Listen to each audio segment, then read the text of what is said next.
വചനം തിരുവചനം മാനവരക്ഷാവചനം. വചനം തിരുവചനം ജീവനേകും വചനം. കാതുകളെ ശ്രവിച്ചിടുക പാവന സുവിശേഷം.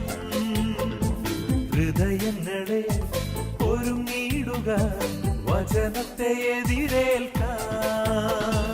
ഹല്ലേലൂയ ഗീതം പാടി ആരാധിക്കാം. ഹല്ലേലൂയ ഗീതം പാടി വാഴ്ത്തിടാം. ഹല്ലേലൂയ ഗീതം പാടി ആരാധിക്കാം. ഹല്ലേലൂയ ഗീതം പാടി വാഴ്ത്തിടാം. ദാനിയേൽ പ്രവാചകന്റെ പുസ്തകം 2-ാം അധ്യായം 15-ാമത്തെ തിരുവചനത്തിൽ നമ്മളവിടെ പ്രകാരമാണ് വായിക്കുന്നത്. എന്തുകൊണ്ട് രാജകൽപ്പന ഇത്ര ക്രൂരമായിരിക്കുന്നത്? അരിയോക്ക് ദാനിയേലിനോട് കാര്യം ധരിപ്പിച്ചു. ഹല്ലേലൂയ. എന്തുകൊണ്ട് രാജകൽപ്പന ഇത്രമാത്രം ക്രൂരമായിരിക്കുന്നു? ഹല്ലേലൂയ. ഹല്ലേലൂയ. നമ്മൾ വായിച്ചു പോകുമ്പോൾ നമുക്കറിയാം, മനോഹരമായിട്ട് ദൈവത്തിൻ്റെ പദ്ധതികൾ, ദൈവത്തിൻ്റെ പ്ലാനുകൾ, ദൈവത്തിൻ്റെ കാര്യങ്ങൾ വിവരിക്കുന്ന ഒരു പ്രവാചക ഗ്രന്ഥമാണ് ദാനിയേൽ പ്രവാചകൻ്റെ പുസ്തകം. ദാനിയേൽ പ്രവാചകൻ്റെ ജീവിതത്തിൽ അനേകം വിശ്വാസ ക്രൈസിസ്, വിശ്വാസ തകർച്ച വരുന്ന സംഭവങ്ങൾ വരുന്നുണ്ട്. അവിടെ എല്ലാം ദാനിയേൽ ദൈവത്തോട് ചേർന്ന് ദൈവത്തിൽ വിശ്വസിച്ച് ജീവിക്കുന്നത് കൊണ്ട് സിംഹക്കൂട്ടിലേക്ക് വലിച്ചെറിഞ്ഞു, അഗ്നിയുടെ മധ്യത്തിലേക്ക് വലിച്ചെറിഞ്ഞു. അങ്ങനെ രാജകൽപ്പനകൾ ലംഘിക്കുന്ന വിധത്തിൽ മറ്റുള്ളവർ പരാതി പറഞ്ഞപ്പോഴും രാജകൽപ്പനയെക്കാളും കൂടുതൽ ദൈവിക പദ്ധതികൾക്ക്, ദൈവനാമത്തിന് വില കൊടുത്ത ഒരു പ്രവാചകനാണ് ദാനിയേൽ പ്രവാചകൻ. ഹല്ലേലൂയ. ഹല്ലേലൂയ. നമ്മുടെ ജീവിതത്തിൽ നമുക്ക് മാതൃകയായിട്ട് എടുക്കാവുന്ന പ്രവാചകന്മാരിൽ യെശയ്യാ, എസെക്കിയേൽ, ജെറമ്യ, ദാനിയേൽ വിശ്വാസത്തിൻ്റെ മേഖലയിൽ പള്ളികൾ അടയ്ക്കപ്പെട്ടിട്ട് പോലും പള്ളികളിൽ പോയി പ്രാർത്ഥിക്കാൻ പാടില്ലെന്ന് രാജകൽപ്പന വന്നപ്പോഴും അവൻ്റെ മട്ടുപ്പാവിലിരുന്ന് ദേവാലയത്തിലേക്ക് കൈ ചൂണ്ടി പ്രാർത്ഥിച്ച ഒരു പ്രവാചകനാണ് ദാനിയേൽ പ്രവാചകൻ. ഹല്ലേലൂയ. ഹല്ലേലൂയ. ഇവിടെ നമ്മൾ കാണുന്നത് ഒരു രാജ്യത്ത്, ആ രാജ്യത്തിൻ്റെ ഭരണകർത്താക്കൾ ആ ദേശത്തുള്ള ജ്ഞാനികളെയും വിജ്ഞാനികളെയും മന്ത്രവാദികളെയും കൂടോത്രക്കാരെയും ക്ഷുദ്രവിദ്യക്കാരെയും ആഭിചാരം ചെയ്യുന്ന എല്ലാവരെയും കൊന്നുകളയാൻ എന്ന് പറഞ്ഞ പ്രവചനം നടത്തുന്ന എല്ലാവരെയും കൊന്നുകളയാൻ ഒരു രാജകൽപ്പന പുറപ്പെടുവിക്കുന്ന സംഭവമാണ് ദാനിയേൽ പ്രവാചകൻ്റെ പുസ്തകത്തിൽ 2-ാം അധ്യായം തൊട്ട് നമ്മൾ കാണുന്നത്. രാജാവിനൊരു സ്വപ്നം കിട്ടി. ആ രാജാവിന് സ്വപ്നം കിട്ടിയത് രാജ്യത്തിന് വേണ്ടി വ്യാഖ്യാനിക്കാനായിട്ട് ആ രാജ്യത്തുള്ള കൽദായരെയും മന്ത്രവാദികളെയും ആഭിചാര പ്രവർത്തകരെയും വിളിക്കുമ്പോൾ ആ സ്വപ്നം വ്യാഖ്യാനിക്കാനായിട്ട് അവർക്ക് സാധിക്കുന്നില്ല. ആ സ്വപ്നം വ്യാഖ്യാനിക്കാനായിട്ട് കിട്ടാതെ വരുമ്പോൾ ആ രാജാവ് പറയുന്നത്, ഈ വ്യാഖ്യാനിക്കാനായിട്ട് പറ്റുന്നില്ലെങ്കിൽ, എൻ്റെ സ്വപ്നം, ദൈവിക സ്വപ്നം വെളിപ്പെടുത്താൻ പറ്റുന്നില്ലെങ്കിൽ ആ രാജ്യത്ത് കൽദായരോ അല്ലെങ്കിൽ മന്ത്രവാദികളോ കൂടോത്രക്കാരോ ജ്ഞാനികളോ ദൈവവിശ്വാസികളോ ജീവിച്ചിട്ട് കാര്യമില്ല എന്ന് പറഞ്ഞുകൊണ്ടാണ് അവിടെ ആ രാജകൽപ്പന പുറപ്പെടുന്നത്. അതിൽ പ്രകാരം കണ്ട 14-ാമത്തെ വാക്യത്തിൽ നമ്മൾ വായിക്കുകയാണ്, ബാബിലോണിലെ ജ്ഞാനികളെയെല്ലാം വധിക്കാൻ പുറപ്പെട്ട രാജസേനാനിയായ അരിയാക്കോസിനോട് ദാനിയേൽ ബുദ്ധിപൂർവ്വം ചോദിച്ചു. ബുദ്ധിപൂർവ്വം വിവേകത്തോടും കൂടി അവനോട് ചോദിക്കുകയാണ്, എന്തുകൊണ്ടാണ് രാജകൽപ്പന ഇത്രമാത്രം ക്രൂരമായിരിക്കുന്നു? ഹല്ലേലൂയ. രാജകൽപ്പന എന്താ ഇത്രമാത്രം? ഒരു മനുഷ്യരെ കൊന്നൊടുക്കാനായിട്ട് ഒരു രാജാവ് ഒരു കൽപ്പന നടത്താനുള്ള കാരണം എന്താണെന്ന് അരിയാക്കോസിനോട് ഈ ദാനിയേൽ ചോദിക്കുന്നതിൻ്റെ കാരണം, ഈ സ്വപ്നം വ്യാഖ്യാനിക്കാനുള്ള കഴിവ് ദൈവമായ കർത്താവിന് മാത്രമുള്ളൂ എന്ന് തിരിച്ചറിയാവുന്ന വ്യക്തികളാണ് ഈ പ്രവാചകനായ ദാനിയേലും ദാനിയേലിൻ്റെ കൂട്ടുകാരും. ഹല്ലേലൂയ. അവിടെ നമ്മുടെ ജീവിതത്തിൽ, നമ്മുടെ കുടുംബത്തിൽ ദൈവിക പദ്ധതികൾ തകർന്നു പോകുമ്പോൾ, നമ്മുടെ കുടുംബ ജീവിതങ്ങൾ തകർന്നു പോരുമ്പോൾ, ജീവിതത്തിൽ പരാജയങ്ങൾ മാത്രം സംഭവിക്കുമ്പോൾ, സ്വപ്നങ്ങൾ തകരുമ്പോൾ, തകർച്ചകൾ നേരിടുമ്പോൾ, കടബാധ്യത പിന്തുടരുമ്പോൾ, മാനസിക സംഘർഷങ്ങൾ നമ്മുടെ കുടുംബത്തിൽ വരുമ്പോൾ, രോഗബാധിത നമ്മളെ ഒന്നൊന്നായിട്ട് കീഴ്പ്പെടുത്തുമ്പോൾ, ആയുസ്സില്ലാതെ മരണങ്ങൾ സംഭവിക്കുമ്പോൾ, വിവാഹ തടസ്സങ്ങൾ സംഭവിക്കുമ്പോൾ, വിവാഹം നടന്നിട്ട് മക്കളില്ലാതെ ദമ്പതിമാർ ജീവിക്കുമ്പോഴും, അപകടങ്ങൾ സംഭവിക്കുമ്പോഴും, മാരകമായ രോഗങ്ങൾ സംഭവിക്കുമ്പോഴും, ആത്മഹത്യകൾ കുടുംബത്തിൽ പെരുകുമ്പോഴും, കൊലപാതകങ്ങൾ, രാഷ്ട്രീയ കൊലപാതകങ്ങൾ പെരുമ്പോഴും, ഭ്രൂണഹത്യകൾ സംഭവിക്കുമ്പോഴും, ദേശത്തെ കലാപങ്ങൾ കടന്നു വരുമ്പോഴും നമ്മൾ എന്തുകൊണ്ട് ഒരു ദേശത്ത്, ഒരു രാജ്യത്ത്, ഒരു കുടുംബത്ത്, ഒരു തലമുറയിൽ ഇങ്ങനെയുള്ള സംഭവങ്ങൾ സംഭവിക്കുന്നു എന്ന് നമ്മൾ ദൈവത്തോട് ചോദിക്കണം. ഹല്ലേലൂയ. നമ്മൾ കഴിഞ്ഞ നാളുകളിൽ വെള്ളപ്പൊക്കമുണ്ടായി. വെള്ളപ്പൊക്കത്തിന് ശേഷം പേമാരികൾ കടന്നു വന്നു, അല്ലെങ്കിൽ ഡാമുകൾ തുറന്നു. സാമ്പത്തിക തകർച്ചകൾ, ആത്മീയ മരണങ്ങൾ, ശാരീരിക തകർച്ചകൾ, കൃഷിനാശങ്ങൾ സംഭവിച്ചു. ഹല്ലേലൂയ. അതിനുശേഷം നമുക്കറിയാം കോവിഡ് കാലം കടന്നു വന്നു. ആ കോവിഡ് കാലങ്ങളിൽ നമുക്ക് വീട്ടിൽ നിന്ന് ഇറങ്ങി മറ്റൊരു സ്ഥലത്തേക്ക് സഞ്ചരിക്കാനോ ദേവാലയത്തിൽ പോയി പ്രാർത്ഥിക്കാനോ ഒരവസ്ഥകൾ നമുക്കുണ്ടായില്ല. ഹല്ലേലൂയ. അങ്ങനെയുള്ള ഒരവസ്ഥയിലാണ് ദാനിയേൽ തൻ്റെ മട്ടപ്പാവിൽ നിന്ന് ദേവാലയത്തിലെ നോക്കി പ്രാർത്ഥിക്കുന്നത്. നമുക്കറിയാം സോളമൻ രാജാവ് ദേവാലയം നിർമ്മിച്ച് ആ ദേവാലയം പ്രതിഷ്ഠയുടെ സമയത്ത് അവൻ പറയുന്നുണ്ട്, ഈ ദേവാലയത്തിൽ നോക്കി, ഈ ദേവാലയത്തിലേക്ക് കൈ ചൂണ്ടി പ്രാർത്ഥിക്കുന്നവൻ്റെ പ്രാർത്ഥന കേൾക്കണമെന്ന് പറയുമ്പോൾ, ദാനിയേൽ പ്രവാചകൻ്റെ പുസ്തകത്തിൽ ആ ദാനിയേൽ പ്രാർത്ഥിക്കുമ്പോൾ അവനെ ദൈവം അനുഗ്രഹിക്കുകയാണ്. ഹല്ലേലൂയ. അതുകൊണ്ട് കൃഷിനാശങ്ങൾ സംഭവിക്കുമ്പോൾ, പേമാരികൾ സംഭവിക്കുമ്പോൾ, ഭൂകമ്പങ്ങൾ സംഭവിക്കുമ്പോൾ, അല്ലെങ്കിൽ ഒന്നിനൊന്ന് അപകടങ്ങൾ സംഭവിക്കുമ്പോൾ, അല്ലെങ്കിൽ റോഡ് അപകടങ്ങളോ മുങ്ങി മരണങ്ങളോ ആത്മഹത്യയോ ട്രെയിൻ അപകടങ്ങളോ സംഭവിക്കുമ്പോൾ, കൂട്ടമരണങ്ങൾ സംഭവിക്കുമ്പോൾ നമ്മൾ എന്തുകൊണ്ട് ഇങ്ങനെയുള്ള പരാജയങ്ങൾ രാജ്യങ്ങൾ, രാജ്യ നേതാക്കന്മാർ, കുടുംബാംഗങ്ങൾ, തലമുറകൾ നേരിടുന്നു എന്ന് നമ്മൾ ചോദിക്കണം. ഹല്ലേലൂയ. നമുക്കറിയാം ഈ കാലഘട്ടത്തിൽ നമുക്ക് ആയുസ്സില്ലാതെ മരിക്കുന്നത് പഴയ കാലത്ത് 100 മുകളിൽ മരണങ്ങൾ സംഭവിച്ചപ്പോൾ, പിന്നീട് 70-80 വയസ്സിൽ മരണങ്ങൾ സംഭവിച്ചപ്പോൾ, നമുക്കറിയാം ഇപ്പോൾ സംഭവിക്കുന്ന മരണങ്ങളെല്ലാം 50 വയസ്സിൻ്റെ താഴെയാണ്. ഹല്ലേലൂയ. 50 വയസ്സിൻ്റെ താഴെ നമ്മുടെ കുടുംബത്തിൽ മരണങ്ങൾ സംഭവിക്കണം. നമ്മൾ ചോദിക്കണം, കർത്താവ് എന്തുകൊണ്ട് ഇത് സംഭവിക്കുന്നു, എന്തുകൊണ്ടിത് സംഭവിക്കുന്നു? അല്ലെങ്കിൽ രാജ്യത്ത് ഭരണകർത്താക്കന്മാർ നീതിപൂർവം പ്രവർത്തിക്കുന്നില്ലെങ്കിൽ, മനുഷ്യന് ഹാനികരമായ നിയമങ്ങൾ, സംവിധാനങ്ങൾ കൊണ്ടുവരുന്നുണ്ടെങ്കിൽ ദൈവത്തോട് നമ്മൾ ചോദിക്കണം എന്തുകൊണ്ട്. അങ്ങനെ ദൈവം കൊടുത്തൊരു സ്വപ്നം വ്യാഖ്യാനിക്കാനായിട്ട് ചോദിക്കുന്ന രാജാവിനെയാണ് നമ്മൾ ദാനിയേൽ പ്രവാചകൻ പുസ്തകത്തിൽ 2-ാമത്തെ അധ്യായത്തിൽ കാണുന്നത്. 2-ാമത്തെ അധ്യായത്തിൽ പ്രകാരമാണ് നെബൂഖദ്നേസറിൻ്റെ 2-ാം ഭരണവർഷം രാജാവിന് ചില സ്വപ്നങ്ങളുണ്ടായി. തന്മൂലകം അവൻ്റെ മനസ്സ് കലങ്ങി, ഉറക്കം നഷ്ടപ്പെട്ടു. നമുക്കറിയാം, നമുക്ക് പലപ്പോഴും സ്വപ്നങ്ങൾ കാണാറുണ്ട്, നല്ല സ്വപ്നങ്ങൾ കാണാറുണ്ട്, ദൈവിക സ്വപ്നങ്ങൾ കാണാറുണ്ട്, ഒപ്പം അപകടങ്ങൾ നിറഞ്ഞ സ്വപ്നങ്ങൾ കാണാറുണ്ട്. ഹല്ലേലൂയ. അത് നമ്മുടെ ഉറക്കങ്ങൾ നഷ്ടപ്പെടുത്തിയിട്ടുണ്ടാവും. അല്ലെ, ചില ദിവസങ്ങളായിട്ട് ഉറങ്ങാത്ത വ്യക്തികളുണ്ട്, മാസങ്ങളായിട്ട് ഉറങ്ങാത്ത വ്യക്തികളുണ്ട്, വർഷങ്ങളായിട്ട് ഉറക്കം നഷ്ടപ്പെട്ട വ്യക്തികളുണ്ട്. ഹല്ലേലൂയ. ഹല്ലേലൂയ. ഹല്ലേലൂയ. ചിലപ്പോൾ നമ്മളെ രാത്രി കർത്താവ് ഉണർത്തുന്ന സംഭവങ്ങളുണ്ട്. വീട്ടിൽ അല്ലെങ്കിൽ കുടുംബത്തിൽ തലമുറയിൽ എന്തെങ്കിലും സംഭവിക്കാൻ പോകുമ്പോൾ കർത്താവ് എഴുന്നേറ്റ് രാത്രിയിൽ പ്രാർത്ഥിക്കാൻ പറയുന്നത്. കാരണം രാത്രിയിൽ കർത്താവിൻ്റെ വിശ്വസ്തതയാണ് നമ്മൾ ആരാധിക്കുന്നത്. ഹല്ലേലൂയ. ഹല്ലേലൂയ. രാത്രി കാലങ്ങളിൽ കർത്താവിൻ്റെ സങ്കീർത്തന പുസ്തകത്തിൽ ഇപ്രകാരം രാത്രിയിൽ അങ്ങയുടെ വിശ്വസ്തതയും പുലർച്ചയ്ക്ക് അങ്ങയുടെ കാരുണ്യത്തെയും ഞങ്ങൾ ആരാധിക്കുന്നു. ഹല്ലേലൂയ. ഹല്ലേലൂയ. രാത്രിയിൽ അങ്ങയുടെ വിശ്വസ്തതയും പുലർച്ചയ്ക്ക് അങ്ങയുടെ കാരുണ്യത്തെയുമാണ് ഞങ്ങൾ ആരാധിക്കുന്നത്. അപ്പോൾ നമ്മൾ ദൈവത്തെ ആരാധിക്കുമ്പോൾ, ദൈവത്തെ സ്തുതിക്കുമ്പോൾ ദൈവത്തിൻ്റെ കാരുണ്യത്തെയാണ് നമ്മൾ മഹത്വപ്പെടുന്നത്. ഹല്ലേലൂയ. അതുകൊണ്ട് ഇവിടെ രാജാവിൻ്റെ ഉറക്കം നഷ്ടപ്പെട്ടപ്പോൾ, രാജാവിനെ അസ്വസ്ഥനാക്കിയപ്പോൾ, ഈ പ്രശ്നം എന്താണെന്ന് അറിയാൻ വേണ്ടി അവൻ സ്വപ്നം വ്യാഖ്യാനിക്കാൻ മന്ത്രവാദികളെയും ആഭിചാരക്കാരെയും ക്ഷുദ്രവിദ്യക്കാരെയും കൽദാരെയും രാജാവ് വിളിക്കാൻ കൽപ്പിക്കുകയാണ്. അല്ലെങ്കിൽ ഒന്ന് അവിടെ നമുക്ക് വായിക്കാം. സ്വപ്നം വ്യാഖ്യാനിക്കാൻ മന്ത്രവാദികളെയും ആഭിചാരകന്മാരെയും ശുദ്ധവിദ്യ പ്രയോഗക്കാരെയും കൽദായരെയും വരുത്തുവാൻ രാജാവ് കൽപ്പിച്ചു. അപ്പൊ രാജാവ് ഒരു വിശ്വാസിയല്ല. വിശ്വാസിയാണെങ്കിൽ ആ ദർശനം കർത്താവിനോടാണ് ചോദ്യം. അപ്പൊ രാജാവിന് ഈ ദർശനം വ്യാഖ്യാനിക്കാൻ വേണ്ടി ആ ദേശത്തുള്ള വ്യാഖ്യാനിക്കുന്ന വ്യക്തികളെ വിളിക്കുക. അത് വിശ്വാസികളും അവിശ്വാസികളും. പക്ഷെ എന്നാൽ വിശ്വാസികളായ ദാനിയേലിനെയോ ദാനിയേലിന്റെ കൂട്ടുകാരെയോ വിളിക്കുന്നില്ല. ഹല്ലേലൂയ, ഹല്ലേലൂയ. ഈ വ്യാഖ്യാനിക്ക് വന്ന രാജാവിൻ്റെ അടുത്ത് വന്നവർക്ക് അത് വ്യാഖ്യാനിക്കാനായിട്ട് അവർക്ക് സാധിക്കുന്നത്. രാജാവ് അവരോട് പറയുന്നുണ്ട്, എൻ്റെ സ്വപ്നം ഇതാണ്, ഇതിൻ്റെ അർത്ഥം അറിയാൻ എനിക്ക് ഉത്കണ്ഠയുണ്ട്.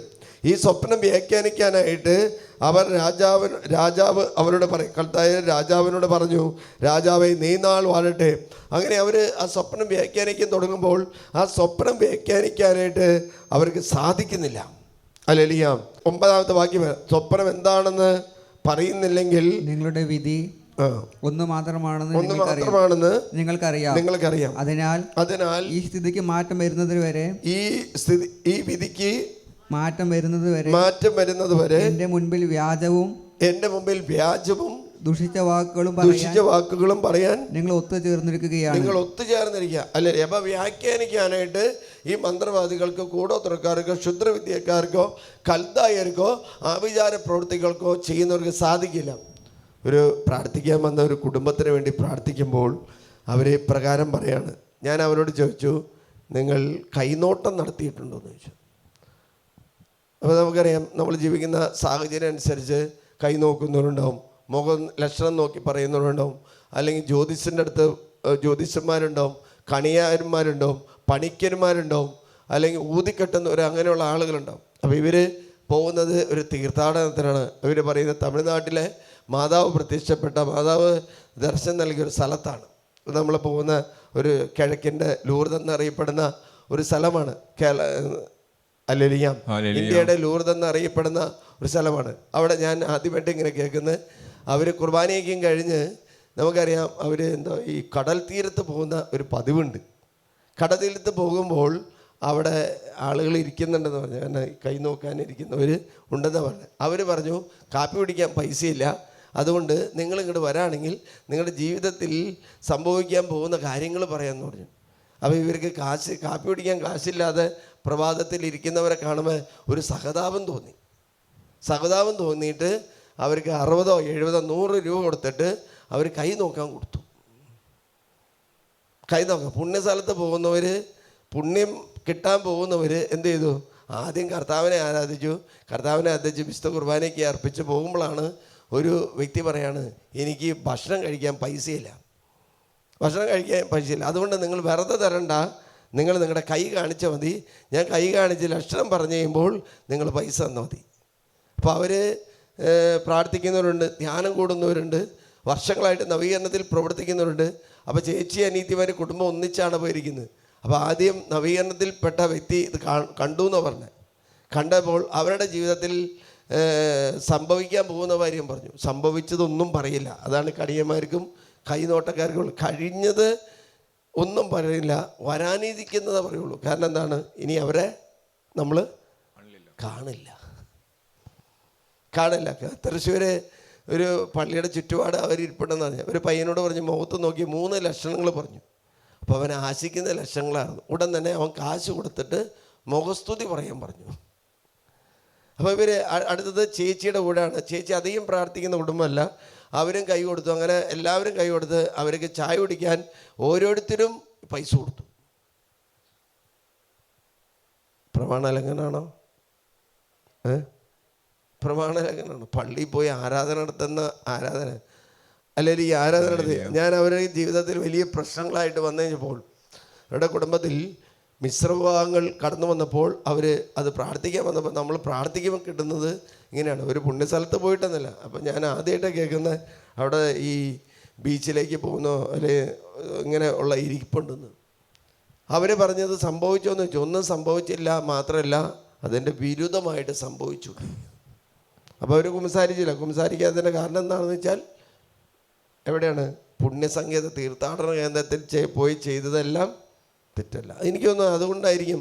നമുക്കറിയാം, നമുക്ക് ഈ സുനാമിയുടെ സമയത്ത് പള്ളി ഒഴിച്ച് ബാക്കി എല്ലാ സാധനങ്ങളും കർത്താവ് ക്ലീൻ ചെയ്തു. അങ്ങനെ നമ്മൾ ചരിത്രം പഠിച്ചു നോക്കിയാൽ അറിയാം, കർത്താവ് അങ്ങനെ ദേവാലയങ്ങളെ ചുറ്റിപ്പറ്റിയുള്ള ക്രിയവിക്രയങ്ങളെ കർത്താവ് ക്ലീൻ ചെയ്യാറുണ്ട്. ഞാൻ അവരോട് പറഞ്ഞു, അവർ കാണാൻ വന്ന കുടുംബത്തിൽ അവരുടെ ഒരു കുടുംബാംഗങ്ങൾ ഒരാൾ മിശ്രഭാഗത്തിൽപ്പെട്ടു. അത് കാണാൻ വന്ന വ്യക്തി അതിലും കൂടുതൽ രഹസ്യമായിട്ട് വെച്ചിട്ടാണ് വന്നിരിക്കുന്നത്.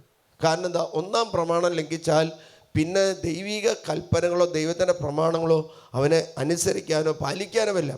അതുകൊണ്ട് ഇവിടെ രാജാവ് പറയുന്നത്, അവരോട് പറയാണ്, നിങ്ങൾക്കിത് വ്യാഖ്യാനിക്കാൻ പറ്റില്ലെങ്കിൽ നിങ്ങളെ ഞങ്ങൾ കൊന്നുകളയും. അപ്പോൾ ദൈവത്തിൽ ആരാധിക്കുന്ന ഒരു സമൂഹത്തെ വിളിക്കുന്നില്ല. ഹല്ലേലൂയ. അപ്പോൾ തുടർന്ന് വരുമ്പോൾ പറയാണ്, 11ാമത്തെ രാജാവ് ആവശ്യപ്പെടുന്ന കാര്യം ദുഷ്കരമാണ്, അത് വ്യക്തമാക്കി തരാൻ ദേവന്മാർക്കല്ലാതെ ആർക്കും സാധിക്കില്ല. അല്ലെ, ദേവന്മാർക്കല്ലാതെ ആർക്കും സാധിക്കില്ല. അവരാകട്ടെ മനുഷ്യരുടെ ഇല്ലാതാനും, ഈ മനുഷ്യരുടെ ഇടയിൽ ഇല്ലാതാനും. ആ ദേവനെന്ന ദൈവത്തിന് മാത്രമേ ഇത് വ്യാഖ്യാനിച്ച് തരാൻ പറ്റുള്ളൂ. ഹല്ലേലൂയ. വ്യാഖ്യാനിച്ച് തരാൻ പറ്റുള്ളൂ. ഇത് ഈ മനുഷ്യരുടെ ഇടയിൽ ഇല്ല. അപ്പോൾ ദൈവവിശ്വാസികളായ മനുഷ്യർ അവിടെ ഇല്ല എന്നാ പറഞ്ഞത്. തുടർന്ന് വരുന്നത്, രാജാവ് ഇത് കേട്ട് അത്യന്തം കോപാകുലനായി ബാബിലോണിലെ ജ്ഞാനികളെല്ലാം നശിപ്പിക്കാൻ കൽപ്പിച്ചു. മന്ത്രവാദികളും കൂടോത്രക്കാരും അഭിചാര പ്രവർത്തികളും വന്നിട്ട് ചെയ്യുന്നത്, അവർക്ക് വ്യാഖ്യാനിക്കാൻ പറ്റാതെ വരുമ്പോൾ ജ്ഞാനികളെയാണ് കൊല്ലാൻ പോകുന്നത്. അല്ലേ, വിജ്ഞന്മാരെയാണ് കൊല്ലാൻ, ദൈവത്തിൽ വിശ്വാസം എല്ലാവരും കൊല്ലാൻ തീരുമാനിച്ചു. അങ്ങനെ അവർ ദാനിയേലിനെയും കൂട്ടരെയും കൊല്ലാൻ തീരുമാനിച്ചു. നോക്ക്, തൊട്ടടുത്ത് വരുന്ന 13 ജ്ഞാനികളെല്ലാം വധിക്കണമെന്ന കൽപ്പന പുറപ്പെട്ടു. അതിനാൽ ദാനിയേലിനെയും കൂട്ടുകാരെയും കൊല്ലാൻ അന്വേഷിച്ചു. അപ്പോൾ ഈ പ്രവൃത്തി ചെയ്തവരെല്ലാം കൊല്ലാനായിട്ട് പട്ടാളക്കാർ അന്വേഷിക്കുന്നത് ആരെയാണെന്ന് വെച്ചാൽ ദാനിയേലിനെയും ദാനിയേലിന്റെ സേവകന്മാരെ, കൂടെ പ്രാർത്ഥിക്കുന്നവരെ. ഹല്ലേലൂയ. അതുകൊണ്ട് ഈ രാജാവിൻ്റെ സേനയിൽപ്പെട്ട വ്യക്തി അരിയക്കോസ് ഈ ബാബിലോണിലുള്ള ദാനിയേലിനെയും ദാനിയേലിൻ്റെ കൂട്ടുകാരെയും കൊല്ലാൻ വേണ്ടി അന്വേഷിച്ചില്ല. അപ്പോൾ ദാനിയേലിനെ കൊല്ലാൻ വേണ്ടി വരുമ്പോഴാണ് ദാനിയേൽ ചോദിച്ചത്, രാജകൽപ്പന ഇത്രമാത്രം ക്രൂരമാകാനുള്ള കാരണം എന്താ? ഹല്ലേലൂയ. അതിന് എന്തോ ഒരു പന്തികേടുണ്ടെന്ന് ഈ ദാനിയേലിന് മനസ്സിലായി. തുടർന്ന് വരുമ്പോൾ ദാനിയേൽ പറയാണ്, രാജസന്നിധിയിൽ സ്വപ്നം വ്യാഖ്യാനിക്കാൻ എനിക്ക് അവസരം അനുവദിക്കണമെന്ന് ഞാൻ അപേക്ഷിക്കുന്നു. 16ാമത്തെ തിരുലിഖിതത്തിൽ പറയാണ്, ദാനിയേൽ രാജസന്നിധിയിലെത്തി സ്വപ്നം വ്യാഖ്യാനിക്കാൻ എനിക്ക് സമയം അനുവദിക്കണമെന്ന് അവൻ രാജാവിനോട് അപേക്ഷിച്ചു. ഹല്ലേലൂയ. കാരണം എന്താ, അവനറിയാം ഈ രാജാവിൻ്റെ സ്വപ്നം ധ്യാനിക്കാൻ പറ്റിയെന്ന ഒരു ദൈവമുണ്ട് ഈ ലോകത്തിൽ. നമ്മുടെ ജീവിതത്തിൽ, കുടുംബാംഗങ്ങളിൽ സംഭവിക്കുന്ന മേഖലകളിൽ തിരിച്ചറിവിന് വേണ്ടി, അല്ലെങ്കിൽ എന്തുകൊണ്ട് സംഭവിക്കുന്നു, എന്തുകൊണ്ടത് മാറ്റണമെന്ന് നമുക്ക് വെളിപ്പെടുത്തി തരുന്ന ഒരു ദൈവം ഈ ലോകത്തിൽ ജീവിക്കുന്നു. ആ ദൈവമാണ് ഈ ലോകം സൃഷ്ടിച്ചത്. ആ ദൈവമാണ് ഈ ലോകം പരിപാലിക്കുന്നത്, കാലാവസ്ഥയെ നിയന്ത്രിക്കുന്നത്, കുടുംബങ്ങളെ സംരക്ഷിക്കുന്നത്, അപകടങ്ങൾ ഇല്ലാതാകുന്നത്, ദുർമരണങ്ങൾ ഒഴിവാക്കുന്നത്, ആത്മഹത്യകൾ ഒഴിവാക്കുന്നത്. ആ ദൈവത്തിന് മാത്രമേ ലോകത്തെ രക്ഷിക്കുവാൻ സാധിക്കൂ. അങ്ങനെ അല്ലാതെ എന്തെങ്കിലും വരുന്നുണ്ടെങ്കിൽ അത് ദൈവത്തിൻ്റെ ഭരണമല്ല, സാത്താൻ്റെ ഭരണം. നമുക്ക് കാലഘട്ടത്തിൽ കേൾക്കുന്ന അപകടങ്ങളും മരണങ്ങളെല്ലാം വലിയ അപകടങ്ങൾ എന്ന് പറഞ്ഞു കഴിഞ്ഞാൽ, ഒരു ചെറുപ്പക്കാരായിരിക്കും, അല്ലെങ്കിൽ കല്യാണം കഴിഞ്ഞു കുട്ടികൾ ജനിച്ചു കഴിയുമ്പോൾ മരണങ്ങൾ സംഭവിക്കുകയാണ്. അങ്ങനെയുള്ള മരണങ്ങൾ സംഭവിക്കുന്നുണ്ടെങ്കിൽ, അപകടങ്ങൾ സംഭവിക്കുന്നുണ്ടെങ്കിൽ, ആയുസ്സെത്താതെ മരിക്കുന്നുണ്ടെങ്കിൽ അതിൻ്റെ കാരണം ദൈവത്തോട് നമ്മൾ ചോദിക്കണം. തുടർന്ന് വരുന്ന സമയത്ത് പറയാണ്, 17 പറയാണ്, രാജസന്നിധിയിൽ ചെന്ന് അവൻ ചോദിച്ചു. എന്നിട്ട് അവൻ ചെയ്യുന്നൊരു കാര്യമാണ് 17ാമത്തെ തിരുലിഖിതത്തിൽ നാം ഇപ്രകാരം, പിന്നീട് ദാനിയേൽ വാസസ്ഥലത്ത് ചെന്ന് തൻ്റെ സ്നേഹിതന്മാരായ ഹനീനയെയും മിശായേലിനെയും അസ്രിയായെയും കാര്യം അറിയിച്ചു. അപ്പോൾ അവൻ്റെ കൂട്ടുകാരോട് അവർ പറയാണ്, അവരന്നിട്ടിരുന്ന് പ്രാർത്ഥിക്കുകയാണ്. ബാബിലോണിലെ മറ്റു ജ്ഞാനികളോടൊപ്പം താനും കൂട്ടരും നശിപ്പിക്കപ്പെടാതിരിക്കേണ്ടതിന് ഈ രഹസ്യത്തെക്കുറിച്ച് സ്വർഗസ്ഥനായ ദൈവത്തിൻ്റെ കാരുണ്യം യാചിക്കണമെന്ന് ദാനിയേൽ അവരോട് ആവശ്യപ്പെട്ടു. രാത്രിയിൽ ഒരു ദർശനത്തിൽ ദാനിയേലിന് രഹസ്യം വെളിപ്പെടുത്തി. കഴിഞ്ഞ ദിവസം ഒരു ചേച്ചി വീട് വാടകയ്ക്ക് എടുക്കാൻ വേണ്ടി അന്വേഷിച്ച് വരാം. അപ്പോൾ 2 സ്ഥലത്ത് വീട് വാടകയ്ക്കുണ്ട്. ഒന്ന് ഒരു അന്യദൈവത്തെ ആരാധിക്കുന്ന ഒരു ദേശമാണ്. അപ്പോൾ വേറെ സ്ഥലത്ത് ഒരു വിശ്വാസികളായ ദേശമാണ്. അപ്പോൾ ഈ സ്ത്രീയോട് ഒരു ദൈവത്തിൻ്റെ ആത്മാവ് പറയാണ്, ഇതെടുക്കണ്ട, അങ്ങോട്ട് പോകും. അപ്പോൾ അവരോട് കൃത്യമായിട്ട് പറയണം. അപ്പോൾ അവർ വീണ്ടും എൻ്റെ അടുത്ത് വരാണ്, എന്താ എടുക്കണ്ടേ? അപ്പോൾ നമ്മൾ പറഞ്ഞ് ഇന്നത്, അപ്പോൾ അവർ പറയാം ഇതിങ്ങനെ മനസ്സിലിങ്ങനെ പറഞ്ഞുകൊണ്ടിരിക്കുക, ബുദ്ധിയിലിങ്ങനെ ഇന്ന സ്ഥലത്തേക്കോ അല്ലെലിയാം. ദൈവമില്ലാത്ത, ദൈവത്തെ ആരാധിക്കാത്ത ഒരു സമൂഹത്തിലേക്കോ ഒരു ദേശത്തിലേക്ക് പോയാൽ അവിടെ നമുക്ക് വിശ്വാസത്തോടെ ജീവിക്കാനായിട്ട് സാധിക്കില്ല. നമുക്ക് ഓരോരുത്തരും നമ്മൾ ദൈവത്തിൻ്റെ ആത്മാവിനെ നിറയുമ്പോൾ, പരിശുദ്ധാത്മാവിനെ നിറയുമ്പോൾ, ആ പരിശുദ്ധാത്മാവ് നമുക്കറിയാം. മറിയം ത്രേസ്യയുടെ സഭ സ്ഥാപിക്കപ്പെട്ടത് എങ്ങനെയാണെന്ന് വെച്ചാൽ, ഒരു രാജാവിനെ കാണാനായിട്ട് മറിയം ത്രേസ്യ ചെല്ലുമ്പോൾ, ആ മറിയം ത്രേസ്യ ചെല്ലുന്ന സമയത്ത് രാജാവ് വലിയ രോഗത്താൽ ട്രീറ്റ്മെൻറ്റ് ചെയ്തുകൊണ്ടിരിക്കുക. പുറത്ത് നിൽക്കുമ്പോൾ രാജസേവകൻ വന്ന് പറഞ്ഞു, രാജാവിനെ കാണാൻ പറ്റില്ല, രാജാവ് ട്രീറ്റ്മെൻറ്റിലാണ്, ഒരു രോഗം വന്നിട്ട് ആയുർവേദ ചികിത്സ ചെയ്തുകൊണ്ടിരിക്കുകയാണ്. ഈ മറിയം ത്രേസ്യ പ്രാർത്ഥിച്ചിട്ട് പറയുന്നുണ്ട്, രാജാവിനോട് പറയുക ഇന്ന മരുന്ന് ഉപയോഗിച്ചാൽ അങ്ങയുടെ രോഗം സൗഖ്യപ്പെടും. ആ മരുന്ന് ഉപയോഗിക്കുമ്പോഴാണ് ആ രോഗം സൗഖ്യപ്പെടുന്നത്. അങ്ങനെ രാജാവ് ചെയ്തൊരു കാര്യം, ആ സന്യാസ സഭ സ്ഥാപിക്കാൻ വേണ്ടി സ്ഥലവും അത് പണിയാൻ വേണ്ടി എല്ലാ സജ്ജീകരണങ്ങളും മരങ്ങളും കൊടുക്കുക. കാരണം ഒരു സന്ദേശം കൊടുത്തു, ആ രാജാവിൻ്റെ രോഗം മാറണമെങ്കിൽ ഇന്ന മരുന്ന് ഉപയോഗിച്ച്, ഇന്ന ഔഷധം ഉപയോഗിച്ച് മതി രോഗം മാറുമെന്ന് പറഞ്ഞു. ഉടൻ തന്നെ രാജാവ് അത് ഉപയോഗിച്ചു. രാജസേവകന്മാർ കൊണ്ടുവന്നു, ട്രീറ്റ്മെൻറ്റ് ചെയ്തു. രോഗം മാറിയപ്പോൾ ദൈവം അവിടെ ഇടപെടുക. ആത്മഹത്യ ചെയ്യണമെന്ന് വിചാരിച്ച് നടക്കുന്ന ഒരു മനുഷ്യൻ ദേവാലയത്തിൽ കയറി പ്രാർത്ഥിക്കും. ഒരു ബെൽസിലേക്കയിൽ പ്രാർത്ഥിക്കുന്നുണ്ട്. ഒരു പേപ്പർ എടുത്ത് പ്രാർത്ഥിക്കുമ്പോൾ ആ പ്രാർത്ഥന എത്രയും ദയുള്ള മാതാവിൻ്റെ പ്രാർത്ഥനയായിരുന്നു. അത് ശരീരത്തിലോട്ടൊരു ശക്തി ഒഴുകിയപ്പോൾ ആ മനുഷ്യൻ മാനസാന്തരപ്പെട്ടു. ആ മനുഷ്യൻ സൗഖ്യം പ്രാപിച്ചു. 3 വർഷക്കാലം യേശുവിന് വേണ്ടി അവൻ ലേഖനങ്ങൾ എഴുതി, യേശുവിന് വേണ്ടി അധ്വാനിച്ചു. അപ്പോൾ അവന് സന്തോഷം കിട്ടി. അങ്ങനെ ജീവിതം മുഴുവനും ദൈവത്തിന് വേണ്ടി സമർപ്പിച്ച ഒരു വിശുദ്ധനാണ് ഫ്രാൻസിസ് ഡി സാലസ്. അവൻ്റെ ജീവിതം മാറാനുള്ളൊരു മേഖല എന്താണെന്ന് വെച്ചാൽ, ഒരു ദേവാലയത്തിൽ മാതാവിൻ്റെ മുമ്പിലിരിക്കുന്ന, നമ്മുടെ ഇവിടെ ഇരിക്കുന്നത് പോലെ മാതാവിൻ്റെ മുമ്പിലിരിക്കുന്ന ഒരു പ്രാർത്ഥന പേപ്പർ എടുത്ത് ചൊല്ലി. അത് എത്രയെന്തെയുള്ള മാതാവായിരുന്നു. ചൊല്ലുമ്പോൾ ശരീരത്തിൽ എന്തോ ഒരു ശക്തി കടന്നു വരുന്നു. ഹല്ലേലൂയ. ആ ശക്തി കടന്നു വന്നപ്പോൾ അവൻ തൻ്റെ ജീവിതത്തെ ആദ്യം 3 വർഷം സമർപ്പിച്ചു. പിന്നീട് ജീവിതം മുഴുവനും സമർപ്പിക്കാനുള്ള കാരണം, എന്നെ രക്ഷിക്കാൻ പറ്റുന്നത് ദൈവത്തിന് മാത്രമേ സാധിക്കുകയുള്ളൂ. അങ്ങനെ ഫ്രാൻസിസ് സാലസ് ഒരു അച്ഛനായി, ഒരു മെത്രാനായി, ഒരു ദേശത്തിൻ്റെ അധിപനായിട്ട് മാറി. പൊട്ടിത്തെറിക്കുന്ന മനുഷ്യനായിരുന്ന ഫ്രാൻസിസ് സാലസ് ശാന്തശീലത്തിൻ്റെ സ്വർഗീയ മധ്യസ്ഥനായിട്ട് ഉയർന്നു. ഹല്ലേലൂയ. അൽഫോൻസ് ലിഗോരി ഒരു അറിയപ്പെടുന്ന ഒരു അഡ്വക്കേറ്റ് ആയിരുന്നു. കേസുകൾ വാദിക്കുന്ന ഏറ്റവും എന്ന് പറയുന്നത് നമ്മുടെ സുപ്രീം കോടതിയിൽ അഡ്വക്കേറ്റ്മാർ വാദിക്കുന്നത് പോലെ അത്രമാത്രം ശക്തനായ ഒരു 20 വർഷക്കാലം തൻ്റെ ജീവിതത്തിൽ ഒരു കേസ് പരാജയപ്പെട്ടപ്പോൾ, ആ പരാജയപ്പെട്ട കേസ് എന്താണെന്ന് തിരിച്ചറിയുവാൻ പരിശുദ്ധ അമ്മയുടെ മുമ്പിൽ വന്നവൻ പ്രാർത്ഥിക്കുമ്പോൾ പരിശുദ്ധ അമ്മ അവനോട് പറയാ, ഞാനാണ് നിൻ്റെ കേസ് പരാജയപ്പെടുന്നത്, കാരണം ഇനി നീ വാദിക്കേണ്ടത് ദൈവത്തിന് വേണ്ടി പ്രാർത്ഥിക്കണം. അങ്ങനെ അവൻ തൻ്റെ ജീവിതത്തെ, ആ പ്രൊഫഷനെ അവിടെ വെച്ചിട്ട് ആ പരിശുദ്ധ അമ്മയെ സമർപ്പിച്ചിട്ട് അവൻ വിശ്വാസത്തിലേക്ക് വരുന്ന ഒരു പുരോഹിതനെ മാറുക. അങ്ങനെ വിശ്വാസം സ്വീകരിച്ചപ്പോൾ അവൻ റിഡംപ്റ്ററിസ്റ്റ് ഫാദേഴ്സിൻ്റെ ഫൗണ്ടറായിട്ട് മാറുകയാണ് ചെയ്തത്. ഹല്ലേലൂയ.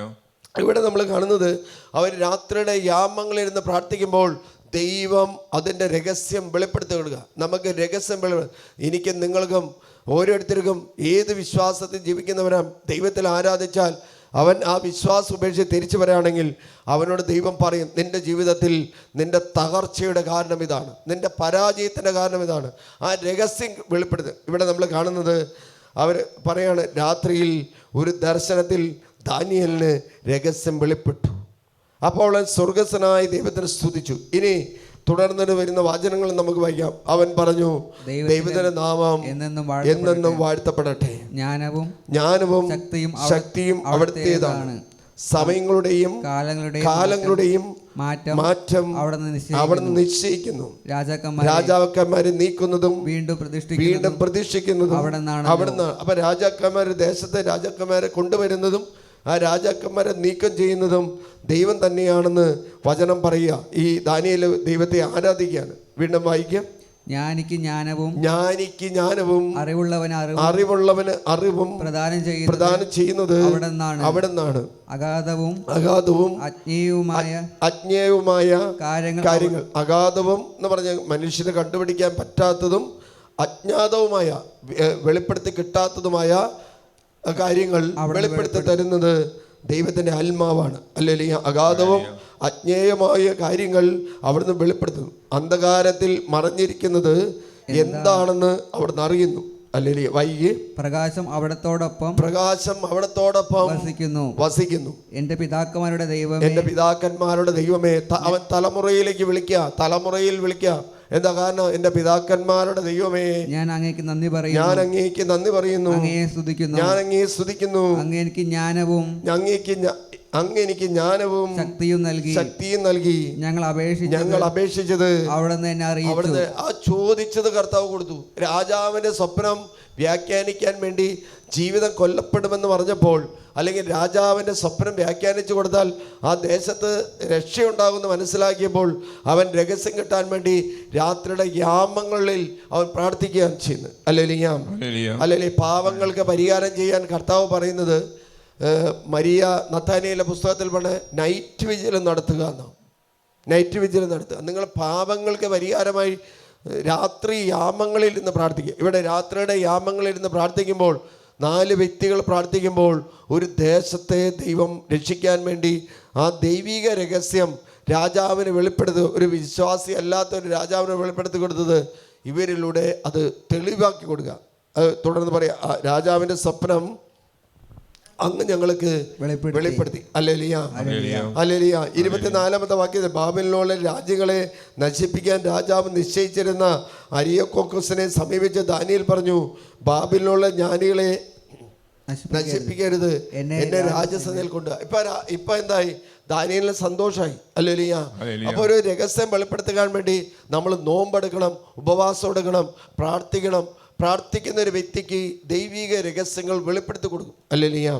ദൈവിക രഹസ്യങ്ങൾ ഞാൻ രാജാവിൻ്റെ സ്വപ്നം വ്യാഖ്യാനിക്കാം. അരിക്കോസ് ഉടൻ തന്നെ ദാനിയേലിനെ രാജസ്ഥാൻ. അപ്പം അരിക്കോസിന് സന്തോഷമായി. കാരണം എന്താ? അരിക്കോസ് ദാനിയേലിനെയും കൂട്ടുകാരെയും കൊല്ലാൻ വേണ്ടി അന്വേഷിക്കുമ്പോഴാണ് അവൻ പറയും, എന്തുകൊണ്ട് ഈ കൽപ്പന ഇത്ര ക്രൂരമായിട്ട് മാറി, ഇത്രമാത്രം ക്രൂരമായിട്ട് മാറി. ഹല്ലേലൂയ. ദേശത്ത് നടക്കുന്ന പല സംഭവങ്ങളും നമ്മൾ കേൾക്കുമ്പോൾ എന്ന് പറഞ്ഞാൽ രാജാക്കന്മാർ അല്ലെങ്കിൽ ഭരണകർത്താക്കൾ ജനത്തെ സേവിക്കുന്നതിന് പകരം ജനത്തെ ബുദ്ധിമുട്ടിക്കുന്ന സംഭവങ്ങൾ വരുമ്പോൾ നമ്മൾ കർത്താവിനോട് ചോദിക്കണം, കർത്താവ് എന്തുകൊണ്ട് ഇത് സംഭവിക്കുന്നു? വിശ്വാസത്തിന് വേണ്ടി പ്രാർത്ഥിക്കണം. ഇന്ന് നമുക്കറിയാം, ഇന്ന് സോഷ്യൽ മീഡിയയിൽ നമ്മൾ കാണുന്നൊരു സംഭവം, ഒരു ജില്ലയിൽ ഷവർമ്മ നിരോധിച്ചു. തേനി കമ്പം പ്രദേശത്ത് നിശ്ചയിച്ചു. കാരണം ഒരു 18 വയസ്സായ കൊച്ചു മരിച്ചു. മാത്രമല്ല 43 ആള് ആ ഭക്ഷണം കഴിച്ചവർ അപകടത്തിൽപ്പെട്ടിരിക്കുക. അല്ലേ? ഷവർമ്മ നമുക്കറിയാം, ചില മാസങ്ങളായിട്ട് ഇരിക്കുന്ന ഇറച്ചി ഉപയോഗിച്ച് കഴിക്കുന്നത്. മാത്രമല്ല അതൊരു ആഭിചാര പ്രവൃത്തി ചെയ്ത് കൊടുക്കുന്ന, ഒരു മതത്തിൻ്റെ ആചാരപ്രകാരം ചെയ്യുന്ന. അതുകൊണ്ട് അവിടുത്തെ ജില്ലാ ഭരണകൂടം ഉടൻ തീരുമാനമെടുത്തു, എന്താണെന്ന് വെച്ചാൽ ഈ ഫാസ്റ്റ് ഫുഡുകൾ നിരോധിക്കുക. അപ്പോൾ ഒരു ഭക്ഷണപദാർത്ഥം ഒരു ഹോട്ടൽ ചെയ്ത പ്രശ്നം മൂലം ഒരു ദേശത്തെ ബിസിനസ് മാറിയ. അല്ലെങ്കിൽ എന്ന് പറഞ്ഞ ഒരു മതത്തിൻ്റെ ആചാരപ്രകാരം ചെയ്യുന്ന ഷവർമ്മ അല്ലെങ്കിൽ കുഴിമന്തി അങ്ങനെയുള്ള. നമ്മൾ പിള്ളേർക്ക് വേണ്ടി പ്രാർത്ഥിക്കുമ്പോൾ പിള്ളേരുടെ വയറ് ചുങ്ങിപ്പോകുന്നു, വിശ്വാസം വീണ്ടെടുക്കുന്നു. കാരണം നമുക്കറിയാം, നമുക്ക് ഒരു അച്ഛൻ ചെയ്യുന്നൊരു കാര്യമായിരുന്നു. ഒരച്ഛൻ ഏത് എയർപോർട്ടിൽ ചെന്നാലും വെയിറ്റ് ചെയ്യുന്ന സമയത്ത് അവിടെ എഴുതി വയ്ക്കും, കുമ്പസാരിക്കാൻ അവസരമുണ്ട്. നിങ്ങൾ അങ്ങനെ ഒരു ഇത് കേട്ടിട്ടുണ്ടോ? ആ അച്ഛൻ്റെ ജോലി ഇതാണ്. ആ അച്ഛൻ എഴുതി വയ്ക്കും, കുമ്പസാരിക്കാൻ അവസരമുണ്ട്. ഒരു ഹിന്ദു കണ്ടിട്ട് കുമ്പസാരിക്കാൻ ചെന്നാൽ എന്തായിരിക്കും? കുമ്പസാരിക്കാൻ പറ്റുമോ? ഒരു സിഖുകാരൻ, ഒരു മുസ്ലിം, ഒരു പാർസി അല്ലെങ്കിൽ ഒരു യഹൂദൻ കുമ്പസാരിക്കാൻ ചെന്നാൽ എന്തായിരിക്കും? ഒരു ഇടവകയിലുണ്ടായ സമയം, പാലക്കാട് ടൗണിലുള്ള ഒരു ഇടവകയിൽ കുമ്പസാരത്തെക്കുറിച്ച്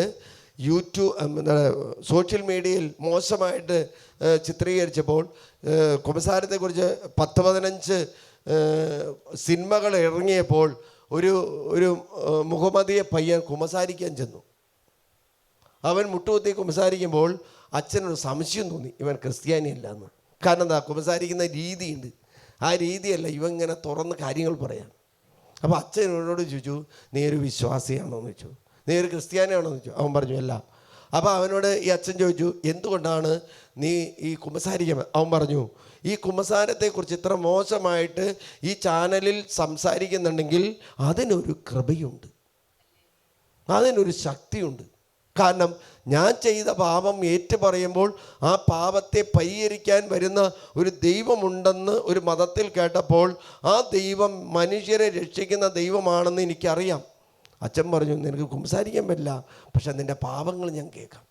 അച്ഛൻ 2 കസേര ഇട്ടിട്ട് അവനെ വിളിച്ചിരുത്തി അവനെല്ലാം തുറന്ന് പറഞ്ഞു കഴിഞ്ഞപ്പോൾ 2 കൈയും അവൻ്റെ തലയിൽ വെച്ച് അവനെ ആശീർവദിച്ച് അവനെ വിട്ടു. കാരണം കുമ്പസാരം ഒരു ക്രിസ്ത്യാനിക്കുള്ളതാണ്. അല്ലേലിയാ. അപ്പോൾ അച്ഛനെ ഇങ്ങനെ ഇരുന്ന് ഈ ബോർഡ് വയ്ക്കുമ്പോൾ എല്ലാ അക്രൈസ്തവരും കുമ്പസാരിക്കുന്നത് നമുക്കറിയാം. വേളാങ്കണ്ണി ചെന്ന കുമ്പസാരം എല്ലാ ഭാഷയിലും എഴുതി വെച്ചിട്ടുണ്ട്. അവിടെ ഒരിക്കലും അക്രൈസ്തവർ കുമ്പസാരിക്കാൻ പോവാറുണ്ടോ? ഇല്ലല്ലോ. കാരണം ഇത് കുമ്പസാരം എന്ന് പറയുന്നത് ക്രൈസ്തവൻ്റേതാണ്. അല്ലെങ്കിൽ കുർബാന നടക്കുന്ന സ്ഥലത്ത് ഒരുപക്ഷെ അക്രൈസ്തവന് പോകാറുണ്ട്. പക്ഷെ ദിവ്യബലി അർപ്പിക്കുന്ന ദിവ്യ പൂജ വസ്തുക്കൾ ഒരിക്കലും അക്രൈസ്തവൻ സ്വീകരിക്കാൻ പാടില്ല. കാരണം അവൻ്റെ ശരീരം അതിനുവേണ്ടി സജ്ജീകരിച്ചതല്ല. അങ്ങനെയാണെങ്കിൽ അങ്ങനെ കാണുന്ന ബോർഡുകളൊന്നും നമുക്ക് വേണ്ടിയുള്ളതല്ല. അവർ ആചാരപ്രകാരം അവരുടെ മതപ്രകാരം ചെയ്യുന്നതാണെങ്കിൽ അത് അവർക്കുള്ള, അത് പുസ്തകം അറിയേണ്ട. പുസ്തകത്തിൽ വ്യക്തമായിട്ട് പറയുന്നുണ്ട് അത് അവരുടെ ആചാരപ്രകാരം. അല്ലെങ്കിൽ അതുപോലെ തന്നെ അക്രൈസ്തവർ ഹിന്ദുസ് അവരുടെ ആചാരങ്ങൾ ചെയ്യുന്നുണ്ട്. അങ്ങനെ ബോർഡുകൾ കുമ്പസാരം കാണുമ്പോൾ കുമ്പസാരിക്കാൻ അത് ക്രൈസ്തവർക്ക് വേണ്ടി മാത്രമുള്ളതാണ്. അല്ലേലിയ. ഇവിടെ നമ്മൾ കാണുന്നത് ഈ അരീക്കോസ് എന്ന് രാജാവിനോട് പറയാ, രാജാവേ ഇതാ ദാനിയേലിൻ്റെ കൂട്ടുകാരും വരുന്നു, അവർക്ക് വ്യാഖ്യാനിക്കാൻ കിട്ടുന്നതാണ്. ദാനിയേൽ ചെല്ലാണ്, എന്താ രാജാവിൻ്റെ സ്വപ്നം വ്യാഖ്യാനിക്കാൻ കഴിവുള്ള ഒരുവനെ യൂദയിൽ നിന്ന് പ്രവാസികളുടെ ഇടയിൽ ഞാൻ കണ്ടെത്തിയിരിക്കുന്നു. ബൽഷബേസർ എന്ന് പേരുള്ള ദാനിയേൽ രാജാവിനോട് ചോദിച്ചു, ഞാൻ കണ്ട സ്വപ്നം അതിൻ്റെ വ്യാഖ്യാനം വെളിപ്പെടുത്താൻ നിനക്ക് കഴിയുമോ? ദാനിയേൽ പറഞ്ഞു, ഒരു ജ്ഞാനിക്കും ആഭിചാരകനും മന്ത്രികനും ജ്യോതിഷനും രാജാവ് ആവശ്യപ്പെട്ട രഹസ്യം വെളിപ്പെടുത്താൻ പറ്റില്ല. അല്ലേലിയ. ഇവനാരാ? ജ്ഞാനികളുടെ ജ്ഞാനി ഉള്ളവനാ എന്ന് പറയാൻ ദൈവത്തിന്റെ ജ്ഞാനം വെളിപ്പെടുത്തി കിട്ടുന്ന. അല്ലേലിയാം. മറ്റേ ജ്ഞാനി ദൈവത്തെ ആശ്രയിക്കുന്നവനല്ല. അല്ലേലിയാം. അതുകൊണ്ടാണ് ജ്ഞാനികളുടെ ജ്ഞാനം വെളിപ്പെടുത്തി തരുന്നവനെ ഞാൻ അങ്ങേ ആരാധിക്കുന്നു. പിതാക്കന്മാരുടെ ദൈവമേ ഞാൻ അങ്ങേ ആരാധിക്കുന്നു. തുടർന്ന് വായിക്കാം. ദാനിയേൽ പറഞ്ഞു, രഹസ്യങ്ങൾ വെളിപ്പെടുത്തുന്ന ഒരു ദൈവം സ്വർഗത്തിലുണ്ട്. രഹസ്യങ്ങൾ വെളിപ്പെടുത്തുക. അപ്പം നമ്മുടെ കുടുംബത്തിൽ നടക്കാൻ പോകുന്ന കാര്യങ്ങൾ, നടന്ന കാര്യങ്ങൾ, വരുവാനിരിക്കുന്ന കാര്യങ്ങൾ വെളിപ്പെടുത്തി തരുന്ന ഒരു ദൈവമുണ്ട്. അവിടുന്ന് ഭാവിയിൽ സംഭവിക്കാനിരിക്കുന്ന കാര്യങ്ങൾ രാജാവിന് വെളിപ്പെടുത്തിയിരിക്കുന്നു. നിന്റെ സ്വപ്നവും കിടക്കയിൽ വെച്ചുണ്ടായ ദർശനവും ഇവയാണ്. രാജാവേ ഭാവിയിൽ സംഭവിക്കാനിരിക്കുന്നതിനെ പറ്റി ചില ചിന്തകൾ കിടക്കയിലായിരിക്കുമ്പോൾ നിനക്കുണ്ടായി. രഹസ്യങ്ങൾ വെളിപ്പെടുത്തുന്നവൻ വരാനിരിക്കുന്ന കാര്യങ്ങൾ നിന്നെ അറിയിച്ചിരിക്കുന്നു. അപ്പൊ ആ രാജ്യത്ത് വരാനിരിക്കുന്ന കാര്യങ്ങൾ രാജാവിനെ അറിയിച്ചപ്പോൾ രാജാവിൻ്റെ ഉറക്കം നഷ്ടപ്പെട്ടു. ഞാൻ ഓർക്കാണ്, കഴിഞ്ഞ ദിവസം ഒരു മനുഷ്യനെ ഇവിടെ കാണാൻ വന്നു. ഒരു പയ്യനാ, ഒരു ഏകദേശം ഒരു 35-40 വയസ്സ് മാത്രമേ ഉള്ളൂ. അവൻ ഗൾഫ് നാടുകളിൽ ജോലി ചെയ്തിട്ടുണ്ട്. ഗൾഫ് നാടുകളിൽ 10-12 കൊല്ലം ജോലി ചെയ്തപ്പോൾ ആ നാട്ടിൽ അവന് വിശുദ്ധ കുർബാന അർപ്പിക്കാൻ പറ്റിയില്ല, കുദാശകൾ സ്വീകരിക്കാൻ പറ്റിയില്ല. ദുഃഖവെള്ളി, പെസഹ, ഈസ്റ്റർ, ക്രിസ്മസ് അല്ലെങ്കിൽ ഓശാന അങ്ങനെയുള്ള കാര്യങ്ങളൊന്നും ചെയ്യാൻ പറ്റില്ല. മാസത്തിൽ പോയിട്ട് 1 കൊല്ലത്തിലോ അല്ലെങ്കിൽ 2 കൊല്ലത്തിലോ കുമ്പസാരിക്കാൻ പറ്റുന്നില്ല. അവന് ടൗണിലേക്ക് വരണമെങ്കിൽ കിലോമീറ്ററുകൾ താണ്ടണം. അങ്ങനെ അവൻ നാട്ടിൽ വരുമ്പോൾ മാത്രമേ കുമ്പസാരിക്കുള്ളൂ. മറ്റ് ആചാരങ്ങൾ നടക്കുന്നൊരു സ്ഥലമാണ് അത്. മറ്റ് മുഹമ്മദീയരുടെ പ്രാർത്ഥനകൾ നടക്കുക. ഇവൻ ആ ആരാധന രീതിയിൽ പെട്ടുപോയിട്ടുണ്ട്. പക്ഷേ ഇവന് കൂദാശകൾ സ്വീകരിക്കാൻ നാട്ടിൽ വന്നാലും ഇവന് അത്ര താല്പര്യം. പിന്നീട് ഇവൻ 15 വർഷം കഴിഞ്ഞപ്പോഴേക്കും ഇവൻ്റെ ശരീരത്തിൽ രോഗങ്ങൾ തുടങ്ങി. ആ രോഗങ്ങൾ തുടങ്ങി, ചെറിയൊരു രോഗം തുടങ്ങിയത്. ആ രോഗം കൊണ്ടുപോയി ഡോക്ടറിനെ കാണിച്ചപ്പോൾ ആ ഡോക്ടർ മരുന്ന് കൊടുത്തു. അതൊരു അലർജി ആയിരുന്നു. പിന്നീട് ആ മരുന്ന് ഇരിക്കുമ്പോൾ ആ ഡോക്ടർ രോഗം വലുതായി. അയാൾ വീണ്ടും വേറൊരു ഡോക്ടറെ സമീപിച്ചു. ആ ഡോക്ടർ മരുന്ന് കൊടുത്തു. ആ മരുന്ന് കഴിച്ചപ്പോൾ വേറൊരു രോഗമായി. വീണ്ടും അതിനേക്കാൾ വലിയ ഡോക്ടറുടെ അടുത്ത് നിന്നു. ആ ഡോക്ടർ മരുന്ന് കൊടുത്തപ്പോൾ ആ ഡോക്ടർ പറഞ്ഞു, ഇത് മരുന്നിൽ തീരില്ല, ടെസ്റ്റുകൾ എഴുതണം. നമുക്കറിയാം, പച്ചക്കറിക്കടയിൽ ചെന്ന് പച്ചക്കറി മേടിച്ച് കഴിയുമ്പോൾ പച്ചക്കറിക്കാരൻ ബില്ല് എഴുതുന്നത് പോലെയാണ് ഡോക്ടറിൻ്റെ അടുത്ത് നിന്ന് എല്ലാ ടെസ്റ്റുകളും. ഈ ടെസ്റ്റുകൾ ചെയ്ത് ഇവൻ ആരോഗ്യമില്ലാതെ അപ്പോൾ അവൻ ആരോ പറഞ്ഞു കേട്ടു, ഇവിടെ ശുശ്രൂഷയിൽ വന്ന് പ്രാർത്ഥിച്ചാൽ സൗഖ്യം കിട്ടും. അവനിവിടെ വന്നു, ഞാൻ പ്രാർത്ഥിക്കുമ്പോൾ കർത്താവ് കാണിച്ചു തരാം, കുർബാന നഷ്ടപ്പെട്ടിട്ടുണ്ട്, കുർബാന കടങ്ങളുണ്ട്. കടങ്ങളെന്ന് പറഞ്ഞാൽ കുർബാന കടങ്ങൾ വീട്ടാൻ പറ്റാത്തതാണ്. അല്ലേലിയ. ഒരു പൈപ്പിലൂടെ വെള്ളം ഒഴുകിയില്ലെങ്കിൽ ആ പൈപ്പിൽ കാണുന്ന ഒരിതാണ്, അതിൽ 8 കാല് കൂട്ടുകൂടിയിട്ടുണ്ടാവും അല്ലേ, പിന്നെന്താ പല വിധത്തിൽ കൂട്ടുകൂടിയിട്ടുണ്ടാവും. അല്ലേലിയ. ഞാൻ അവനോട് പറഞ്ഞു, നമ്മളെ രക്ഷിക്കുന്ന ജീവന്റെ ഉറവിടമായ ദൈവമുണ്ട്. അവനെ വചനം വായിപ്പിക്കാൻ തുടങ്ങി. അല്ലേലിയ. അവൻ പറഞ്ഞു, ഗൾഫ് നാടുകളിൽ ഞാൻ 12 വർഷം ജോലി ചെയ്തിട്ടുണ്ട്, ഇഷ്ടം പോലെ സമ്പാദിച്ചിട്ടുണ്ട്, പക്ഷേ അതിലും കൂടുതൽ ഞാൻ ഹോസ്പിറ്റലിൽ കൊണ്ടുപോയി കൊടുത്തു കഴിഞ്ഞു വെച്ചാൽ. എന്നാൽ വിശ്വാസത്തിന് വേണ്ടി നിലനിൽക്കുമ്പോഴാണ് സമ്പത്ത് വീട്ടിൽ വർദ്ധിക്കുള്ളൂ. അവൻ പറഞ്ഞത്, ഞാൻ അവിടെ പോകാതിരുന്നെങ്കിൽ ഇന്ന് ഞാൻ ഈ കഷ്ടപ്പാടിൽ പെടില്ലായിരുന്നു. അവന് തന്നെ വരാൻ പറ്റാത്തതുകൊണ്ട്, തലകറക്കമുള്ളതുകൊണ്ട് അവൻ്റെ വീട്ടുകാർ ഒന്നിച്ചാണ് വന്നിരിക്കുന്നത്. ഞാൻ അവന് വേണ്ടി പ്രാർത്ഥിച്ചു. അവന് ഈ പ്രാർത്ഥിക്കുന്ന സമയത്ത് കാണുന്നൊരു കാര്യം, അവൻ പറയാ, എൻ്റെ കണ്ണിലേക്ക് വലിയൊരു വെളിച്ചം വീശുന്നു വെച്ചാൽ, എൻ്റെ കണ്ണിൽ നിന്ന് എന്തോ വിട്ടുമാറുന്ന വെച്ചാൽ, എൻ്റെ ശരീരത്തിൽ വലിയ ശക്തി നിറയുന്ന വെച്ചാൽ ഞാൻ വിശ്വസിക്കുന്നു എൻ്റെ രോഗം മാറി. പല ഡോക്ടർമാർ ചികിത്സ ചെയ്തിട്ടും ആ ഡോക്ടർമാർക്ക് രോഗം കണ്ടുപിടിക്കാൻ പറ്റിയില്ല. അവസാനം ഒരു ഡോക്ടർ MRIയും എൻഡോസ്കോപ്പിയും കൊളോനോസ്കോപ്പിയും എന്തോ ചെയ്തിട്ട് പറഞ്ഞു, അവിടെ എന്തോ സാധനം കിടപ്പുണ്ടെന്ന്. വയറ്റിലിപ്പോൾ എന്തെല്ലാം കിടപ്പുണ്ട്, എന്തെല്ലാം വസ്തുക്കൾ കിടപ്പുണ്ട്. അല്ലേരിക്ക. എല്ലാവർക്കും പറയാൻ പറ്റുന്ന ഡോക്ടർമാർ വിശ്വാസം കുറഞ്ഞ ഡോക്ടർമാരുണ്ട്. വിശ്വാസികളാണ് ദൈവത്തിൽ ആശ്രയിക്കണം. ഏത് ഡോക്ടർ ഏത് മരുന്ന് എഴുതിയാലും അത് ഫലിക്കണമെങ്കിൽ ദൈവം ഇടപെടണം. കൊടുക്കുന്ന ഡോക്ടറിന് വിശ്വാസം ഉണ്ടാവണം, സ്വീകരിക്കുന്ന വ്യക്തിക്ക് വിശ്വാസം ഉണ്ടാവണം. അല്ലേരിക്കാം. അവൻ പോകുമ്പോൾ വലിയ സന്തോഷത്തോടെ അവൻ തളർന്ന് അവൻ്റെ വീട്ടുകാർ ആശ്വസിപ്പിക്കൊണ്ടുവന്ന് അവൻ തിരിച്ചു പോകുമ്പോൾ അവൻ പറയാം, ഞാൻ പ്രതീക്ഷയോടെ കൂടെ പോകുന്നു, കാരണം എൻ്റെ ദൈവത്തിന് എന്നെ രക്ഷിക്കാൻ പറ്റും. നമ്മുടെ നാട്ടിലുള്ള ആളുകൾ വിശ്വാസമുള്ള സ്ഥലത്തും വിശ്വാസമില്ലാത്ത സ്ഥലത്തേക്കും പോകുന്നത് എന്തിനു വേണ്ടിയാണ്? വിശ്വാസത്തിൻ്റെ മേലല്ല പോകുന്നത്, കാശിന് വേണ്ടിയാണ് പോകുന്നത്, ജോലിക്ക് വേണ്ടി. ആ ജോലി ചെയ്ത് വിശ്വാസം നഷ്ടപ്പെട്ട് തിരിച്ചു വരുമ്പോൾ, അങ്ങനെയുള്ളവർ വരുമ്പോൾ പിന്നെ അത് പരിഹരിക്കാൻ പറ്റത്തില്ല. എന്ന് പറഞ്ഞാൽ നമ്മൾ അനുദിനം ഭക്ഷണം കഴിക്കേണ്ടത് കഴിച്ചില്ലെങ്കിൽ ഉള്ള കുഴപ്പം എന്താണെന്ന് വെച്ചാൽ, നമുക്കെന്താ, ഭക്ഷണം കഴിച്ചില്ലെങ്കിൽ 2-3 ദിവസം കഴിയുമ്പോൾ ട്രിപ്പ് ഇടേണ്ടി വരും. ഞാനിവിടെ ഓർക്കുക, 16 ദിവസമായിട്ട് ഭക്ഷണം കഴിക്കാത്ത ഒരു പയ്യനെ അശ്വനി ഹോസ്പിറ്റലിൽ കിടത്തി കഴിഞ്ഞാൽ അയാൾ പറഞ്ഞു, ഡോക്ടർമാർ പറഞ്ഞു, ഇവൻ്റെ രോഗമല്ല ഇത്, നിങ്ങൾ ഏതെങ്കിലും ഒരു അച്ഛന്മാരുടെ അടുത്തുകൊണ്ടാണ് പറഞ്ഞു. അവർ ഇവിടെ കൊണ്ടുവന്നു, ഒരു ബുധനാഴ്ച ദിവസം കൊണ്ടുവരുന്നത്. ആ കൊണ്ടുവരുന്ന സമയത്ത് ഈ കൊച്ചിന് വേണ്ടിയല്ല പ്രാർത്ഥിക്കുന്നത്, ഞാൻ ചേട്ടന് വേണ്ടി പ്രാർത്ഥിച്ചു, അപ്പന് വേണ്ടി.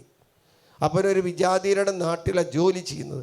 ആ വിജാതിയുടെ നാട്ടിൽ ജോലി ചെയ്യുമ്പോൾ ചേട്ടൻ്റെ കടയുടെ പേര് പോലും വിജാതീയ ദേവൻ്റെ പേരിട്ടിരിക്കുന്നത്. അപ്പോൾ ആ ചേട്ടൻ പറഞ്ഞത് എങ്ങനെയാണ്, ആ പേരിട്ടാലാണ് കച്ചവടം കിട്ടുള്ളൂ. പിന്നെ അതിനെ തുടർന്ന് ദുഃഖവെള്ളിയും പെസകയും ആ ചേട്ടൻ പറഞ്ഞ എല്ലാ കടകളും അടയ്ക്കുമ്പോൾ ഞാൻ തുറന്നു നോക്കി, കാരണം ആരെയും നമ്മൾ ഉപേക്ഷിക്കരുത്, ആർക്കും നമ്മൾ വന്നിട്ട് മേടിക്കാൻ പറ്റാതെ പോകരുത്. ഞാൻ മനുഷ്യനോട് പറഞ്ഞു, നിങ്ങളൊരു ധ്യാനം കൂടുക.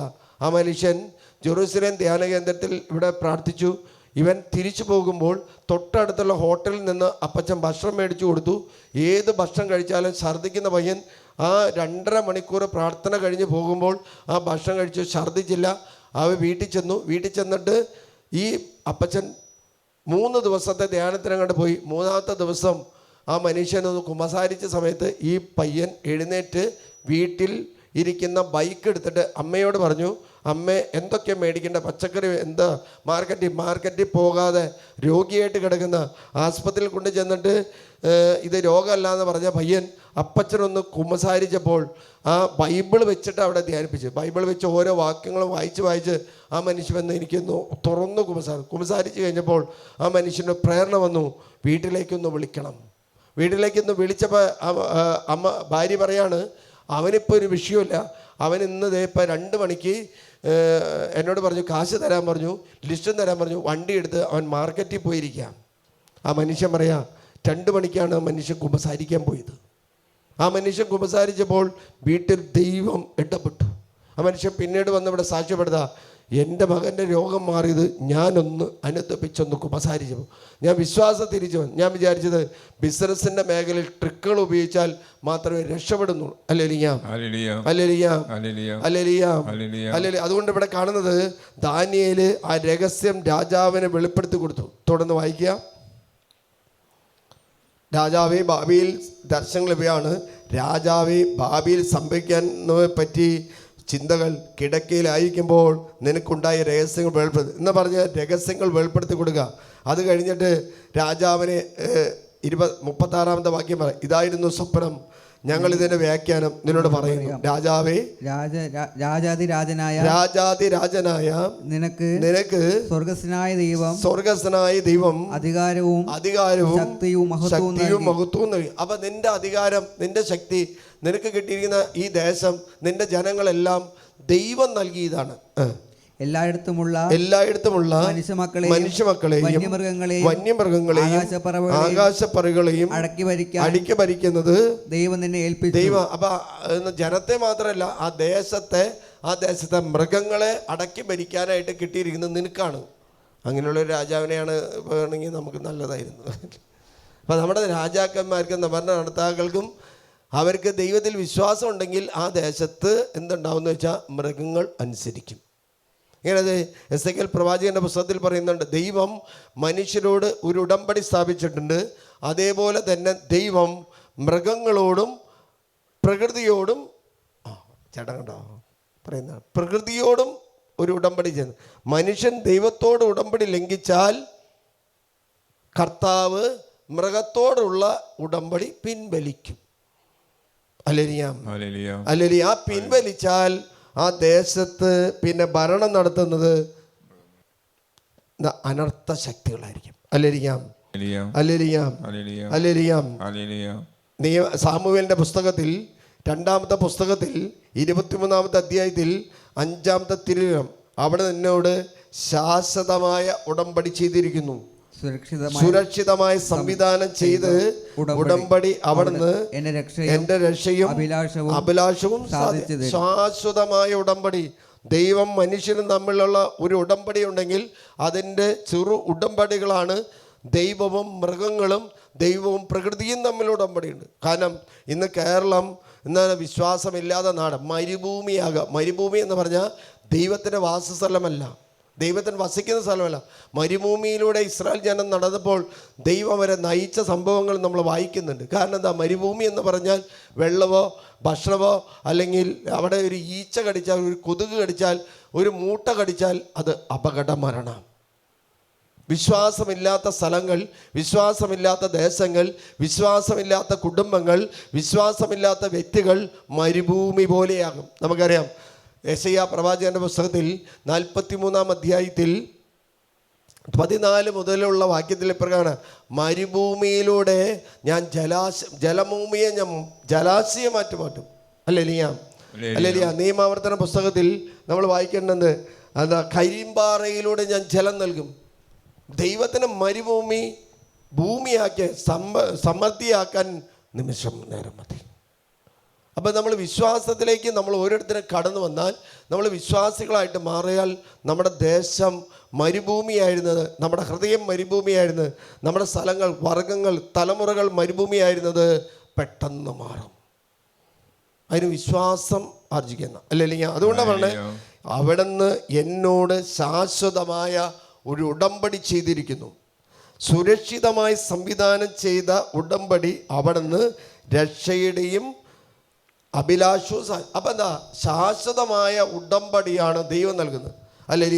നിയമാവർത്തന പുസ്തകത്തിൽ പറയുന്നുണ്ട്, എന്താ അതിനെക്കുറിച്ച് പറയാ, നിങ്ങളുടെ ദൈവമായ കർത്താവിനെ പൂർണ്ണ ആത്മാവിനും പൂർണ്ണ ഹൃദയത്തോടും പൂർണ്ണ ശക്തിയോടും കൂടി സ്നേഹിക്കണം. അത് ക്ഷേമ പ്രയർ, ഇസ്രായേലിൻ്റെ ക്ഷേമ പ്രയർ 6-ാം അധ്യായം 5-ാമത്തെ വീണ്ടും പറയാം, ഞാൻ ഇന്ന് കൽപ്പിക്കുന്ന വചനങ്ങൾ നിങ്ങളുടെ ഹൃദയത്തിലുണ്ടായിരിക്കും. ജാഗരൂകതയോടെ അവൻ നിങ്ങളുടെ മക്കളെ പഠിപ്പിക്കണം. വീട്ടിലായിരിക്കുമ്പോഴും യാത്ര ചെയ്യുമ്പോഴും കിടക്കുമ്പോഴും എഴുന്നേൽക്കുമ്പോഴും അവയെപ്പറ്റി സംസാരിക്കണം. അവ കയ്യിൽ ഒരു അടയാളമായും നെറ്റിത്തടത്തിൽ ഒരു പട്ടമായും അണിയണം. അവ നിങ്ങളുടെ വീടിൻ്റെ കട്ടിൽമേലും വാതിൽ പടിമേലും ചെയ്യണം. എന്നാൽ ദൈവത്തിൻ്റെ നാമത്തെക്കുറിച്ചാണ്, ദൈവനാമത്തിലാണ് നമ്മളോട്. ദൈവവും ജ്ഞാനം, അതുകൊണ്ട് സങ്കീർത്തന പുസ്തകത്തിൽ 89 34 ഞാൻ എൻ്റെ ഉടമ്പടി ലംഘിക്കുകയില്ല, ഞാൻ ഉച്ചരിച്ച വാക്ക് വ്യത്യാസം വരുത്തുകയില്ല. വീണ്ടും പറയാം, ഞാൻ എന്നേക്കുമായി എൻ്റെ പരിശുദ്ധി കൊണ്ട് ശബ്ദം ചെയ്തിരിക്കുന്നു. ദാവീദിനോട് ഞാൻ വ്യാജം പറയാം. ഹല്ലേലൂയ. ഞാനിവിടെ ക്യാൻസർ, ട്യൂമർ, കിഡ്നി സംബന്ധമായ രോഗങ്ങൾ മാറുമെന്ന് പറഞ്ഞപ്പോൾ യൂട്യൂബിൽ പണ്ടൊരു കുടുംബം അവർ വിളിച്ചു, അച്ഛാ മാറുമോ? ഞാൻ പറഞ്ഞു മാറും. കാരണം എന്താ? ക്യാൻസറോ ട്യൂമറോ ഹൃദയ സംബന്ധ കിഡ്നി സംബന്ധമായോ അല്ലെങ്കിൽ മാരകമായ രോഗങ്ങൾ ദൈവം അനുവദിക്കുന്നതല്ല. ദൈവത്തിന് നിങ്ങളുടെ മക്കളെ നിങ്ങൾ ജനിപ്പിച്ചിട്ട് ആ മക്കളെ കൊല്ലാനായിട്ട് നിങ്ങൾക്ക് പറ്റത്തില്ല. കാരണം എന്താ? അത് നിങ്ങളുടെ രക്തവും നിങ്ങളുടെ മാംസവുമാണ്.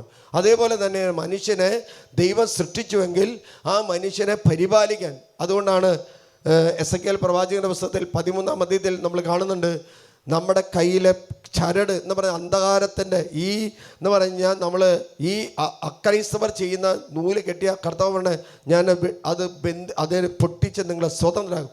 യോഹന്നാൻ്റെ സുവിശേഷം 10-ാം അധ്യായം 10-ാമത്തെ മോഷ്ടിക്കാനും കൊല്ലാനും നശിപ്പിക്കാനും കള്ളം വരുന്നത് ഈശോ പറയാ, ഞാൻ വന്നിരിക്കുന്നത് ജീവനുണ്ടാകാനും സമർത്ഥമാണ്. നമ്മുടെ കുടുംബത്തെ നശിപ്പിക്കുന്നത് ദൈവമല്ല, നമ്മുടെ കുടുംബത്തിൽ കൊലപാതകങ്ങൾ ദൈവമല്ല, അല്ലെങ്കിൽ സാമ്പത്തിക തകർച്ച. നമ്മൾ ഉടമ്പടി ലംഘിച്ചാൽ ദൈവമായിട്ടുള്ള ബന്ധം നമ്മൾ വിച്ഛേദിക്കുക. ഉടമ്പടി എന്ന് പറഞ്ഞാൽ സ്നേഹത്താൽ സ്ഥാപിക്കുന്നത്. അല്ലെങ്കിൽ ദൈവത്തിൻ്റെ ഉടമ്പടി പാലിക്കണമെങ്കിൽ ദൈവത്തിൻ്റെ സ്നേഹം നമ്മളിലുണ്ടാകും. അതുകൊണ്ട് ദാവീദ് പാപം ചെയ്തെങ്കിലും ദാവീദ് ദേവാലയം നിർമ്മിക്കാനായിട്ട് ആഗ്രഹിക്കുമ്പോൾ, അതിൻ്റെ പ്ലാൻ ഉണ്ടാക്കുമ്പോൾ അവനോട് പറഞ്ഞത്, നിന്റെ കുലത്തിൽ നിന്നും ഒരു രക്ഷകനെ ഞാൻ നൽകും. ഹല്ലേലൂയ. നിന്റെ കുലത്തിൽ നിന്ന്. ഹല്ലേലൂയ. അത് 36-ാമത്തെ വാക്യത്തിൽ അവൻ്റെ വംശം ശാശ്വതമായിരിക്കും. വീണ്ടും പറയാം, അവൻ്റെ സിംഹാസനം സൂര്യനുള്ളത്തോളം കാലം എൻ്റെ മുമ്പിൽ നിലനിൽക്കും. വീണ്ടും പറയാം, അത് ചന്ദ്രനെ പോലെയും എന്നേക്കും നിലനിൽക്കും. ആകാശമുള്ളിടത്തോളം കാലം അത് അചഞ്ചലമായി. ഉടമ്പടി എന്ന് വരെ മനുഷ്യൻ ദൈവമായിട്ടുള്ള ഉടമ്പടി സ്ഥാപിക്കുന്നുണ്ടോ, പാലിക്കുന്നുണ്ടോ, അത് ജീവിക്കുന്നുണ്ടോ, അത്രയും കാലം ആ ദേശം അനുഗ്രഹമായിരിക്കും. ഹല്ലേലൂയ. ഹല്ലേലൂയ. അതുകൊണ്ട് ഈ നെബൂഖദ്നേസറിനോട് ഈ ദാനിയേല് ഈ രഹസ്യങ്ങൾ വെളിപ്പെടുത്തി കൊടുക്കുക. രഹസ്യം വെളിപ്പെടുത്തിക്കുമ്പോൾ പറയാണ്, നിനക്ക് ശേഷം നിന്റേതിനേക്കാൾ പ്രതാപം കുറഞ്ഞ സാമ്രാജ്യമുണ്ടാകും. മൂന്നാമതാകട്ടെ ഭൂമി മുഴുവൻ അടക്കി ഭരിക്കുന്ന ഓടുകൊണ്ടുള്ള സാമ്രാജ്യം. നാലാമത് പറയാ, ഇരുമ്പ് പോലെ ശക്തിയുള്ള രാജ്യമാണ്. എല്ലാ വസ്തുക്കളെയും തകർക്കുന്നു, തരിപ്പണമാക്കുന്നു. നെരിച്ച് തകർക്കുന്ന ഇരുമ്പ് പോലെ അത് എല്ലാറ്റിനെയും തകർത്തിരിക്കും. നീ കണ്ട പാദങ്ങളും വിരലുകളും ഭാഗികമായി കുശവന്റെ കളിമണ്ണും ഭാഗികമായി ഇരുമ്പ് കൊണ്ട് ആയിരിക്കുന്നത് പോലെ അതൊരു വിഭക്ത രാജ്യവുമായിരിക്കും. എന്നാൽ ഉടഞ്ഞു പോകുന്ന കളിമണ്ണിനോട് ഇരുമ്പ് ചേർക്കപ്പെട്ടിരിക്കുന്നതായി നീ ദർശിച്ചതുപോലെ ഇരുമ്പിന്റെ ഉറപ്പ് അതിന് ഭാഗികമായി ഉണ്ടായിരിക്കും. വിരലുകൾ ഭാഗ്യമായി ഇരുമ്പും കളിമണ്ണും. ദൈവം വെളിപ്പെടുത്തി കൊടുത്ത ആ രാത്രിയുടെ യാമങ്ങളിരുന്ന് പ്രാർത്ഥിച്ചപ്പോൾ വെളിപ്പെടുത്തി കൊടുത്ത രഹസ്യമാണ് രാജസന്നദ്ധിയിൽ ചെന്ന് ആ രാജാവിനെ ഈ ദാനിയേൽ അറിയുന്നത്. ദാനിയേൽ ഒരു പ്രവാചകനാണ്, ദൈവത്തിൻ്റെ പ്രവാചകൻ എന്ന് പറഞ്ഞാൽ ദൈവത്തിൻ്റെ മുഖമെന്ന മൗത്ത് പീസ് ഓഫ് ഗോഡ്. ദൈവത്തിന് വേണ്ടി പ്രസംഗിക്കുക, ദൈവത്തിന് വേണ്ടി സംസാരിക്കുക. ഹല്ലേലൂയ. ഹല്ലേലൂയ. 2-ാമത്തെ അധ്യായത്തിൽ 47-ാമത്തെ തിരുവചനത്തിൽ പ്രകാരം രാജാവ് ദാനിയേലോട് പറഞ്ഞു, നിന്റെ ദൈവം സത്യമായും ദേവന്മാരുടെ ദൈവവും രാജാക്കന്മാരുടെ കർത്താവും രഹസ്യങ്ങൾ വെളിപ്പെടുത്താൻ നിനക്ക് കഴിഞ്ഞിരിക്കും. ഹല്ലേലൂയ. അപ്പൊ എന്താ ഈ ഒരു അവസ്ഥ എന്ത് പറഞ്ഞു കഴിഞ്ഞാൽ, ഈ അവിടുത്തെ ദേശത്തെ എല്ലാവരെയും ജ്ഞാനികളെയും മന്ത്രവാദിയെ കൂടത്തരെയും കൊല്ലണമെന്ന് ഒരു കൽപ്പന വന്നപ്പോഴാണ് ആര് ഉണർന്നത്? വിശ്വാസികൾ ഉണർന്നത്. വിശ്വാസികൾ ഉണർന്ന് അവൻ പ്രാർത്ഥിക്കാൻ തുടങ്ങിയപ്പോൾ ദൈവമേ. അപ്പം നമ്മുടെ ദേശത്ത്, നമ്മുടെ കുടുംബങ്ങളിൽ അപകടങ്ങളുണ്ടാകും, മരണങ്ങളുണ്ടാകും, ബുദ്ധിമുട്ടുകളുണ്ടാകും. ഹല്ലേലൂയ.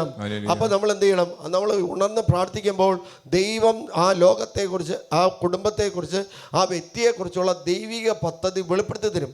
അപ്പോൾ ഒരു അക്രൈസ്തവ രാജാവിന് ഈ ദൈവിക രഹസ്യങ്ങൾ ദാനിയേൽ ചെന്ന് പ്രവചിക്കുമ്പോൾ പറഞ്ഞു കൊടുക്കുമ്പോൾ അവൻ പറയാ, നിങ്ങളുടെ ദൈവം സത്യമായും അവൻ ദൈവമാണ്, ദേവന്മാരുടെ ദേവൻ, രാജാക്കന്മാരുടെ രാജാവും രഹസ്യങ്ങൾ പെടുത്തി. എന്നാൽ ഈ രഹസ്യം വെളിപ്പെടുത്തുവാൻ നിനക്ക് കഴിഞ്ഞിരിക്കുന്നു. രാജാവ് ഉന്നത ബഹുമതിയും വിലപ്പെട്ട സമ്മാനങ്ങളും ദാനിയേൽ എന്ന് പറഞ്ഞ മരണം പ്രതീക്ഷിച്ചിരുന്നവൻ വിശ്വാസിയായിരുന്ന വ്യക്തി പ്രാർത്ഥിച്ചപ്പോൾ ദൈവിക രഹസ്യങ്ങൾ വെളിപ്പെടുത്തപ്പോൾ അവന് കിട്ടുന്നത് സമ്മാനങ്ങളാണ്. അല്ലെ, സമ്മാനത്തെക്കാളും വലുത് എന്താണെന്ന് വെച്ചാൽ ആ രാജാവ് ദൈവത്തിൽ വിശ്വസിച്ചു. അല്ലേറിയാം, അക്രൈസ്തവരായ വ്യക്തികൾക്ക് വിശ്വാസം പകർന്നു കൊടുക്കാൻ വേണ്ടി ദൈവം നമ്മളെ വിളിച്ചിരിക്കുന്നത്.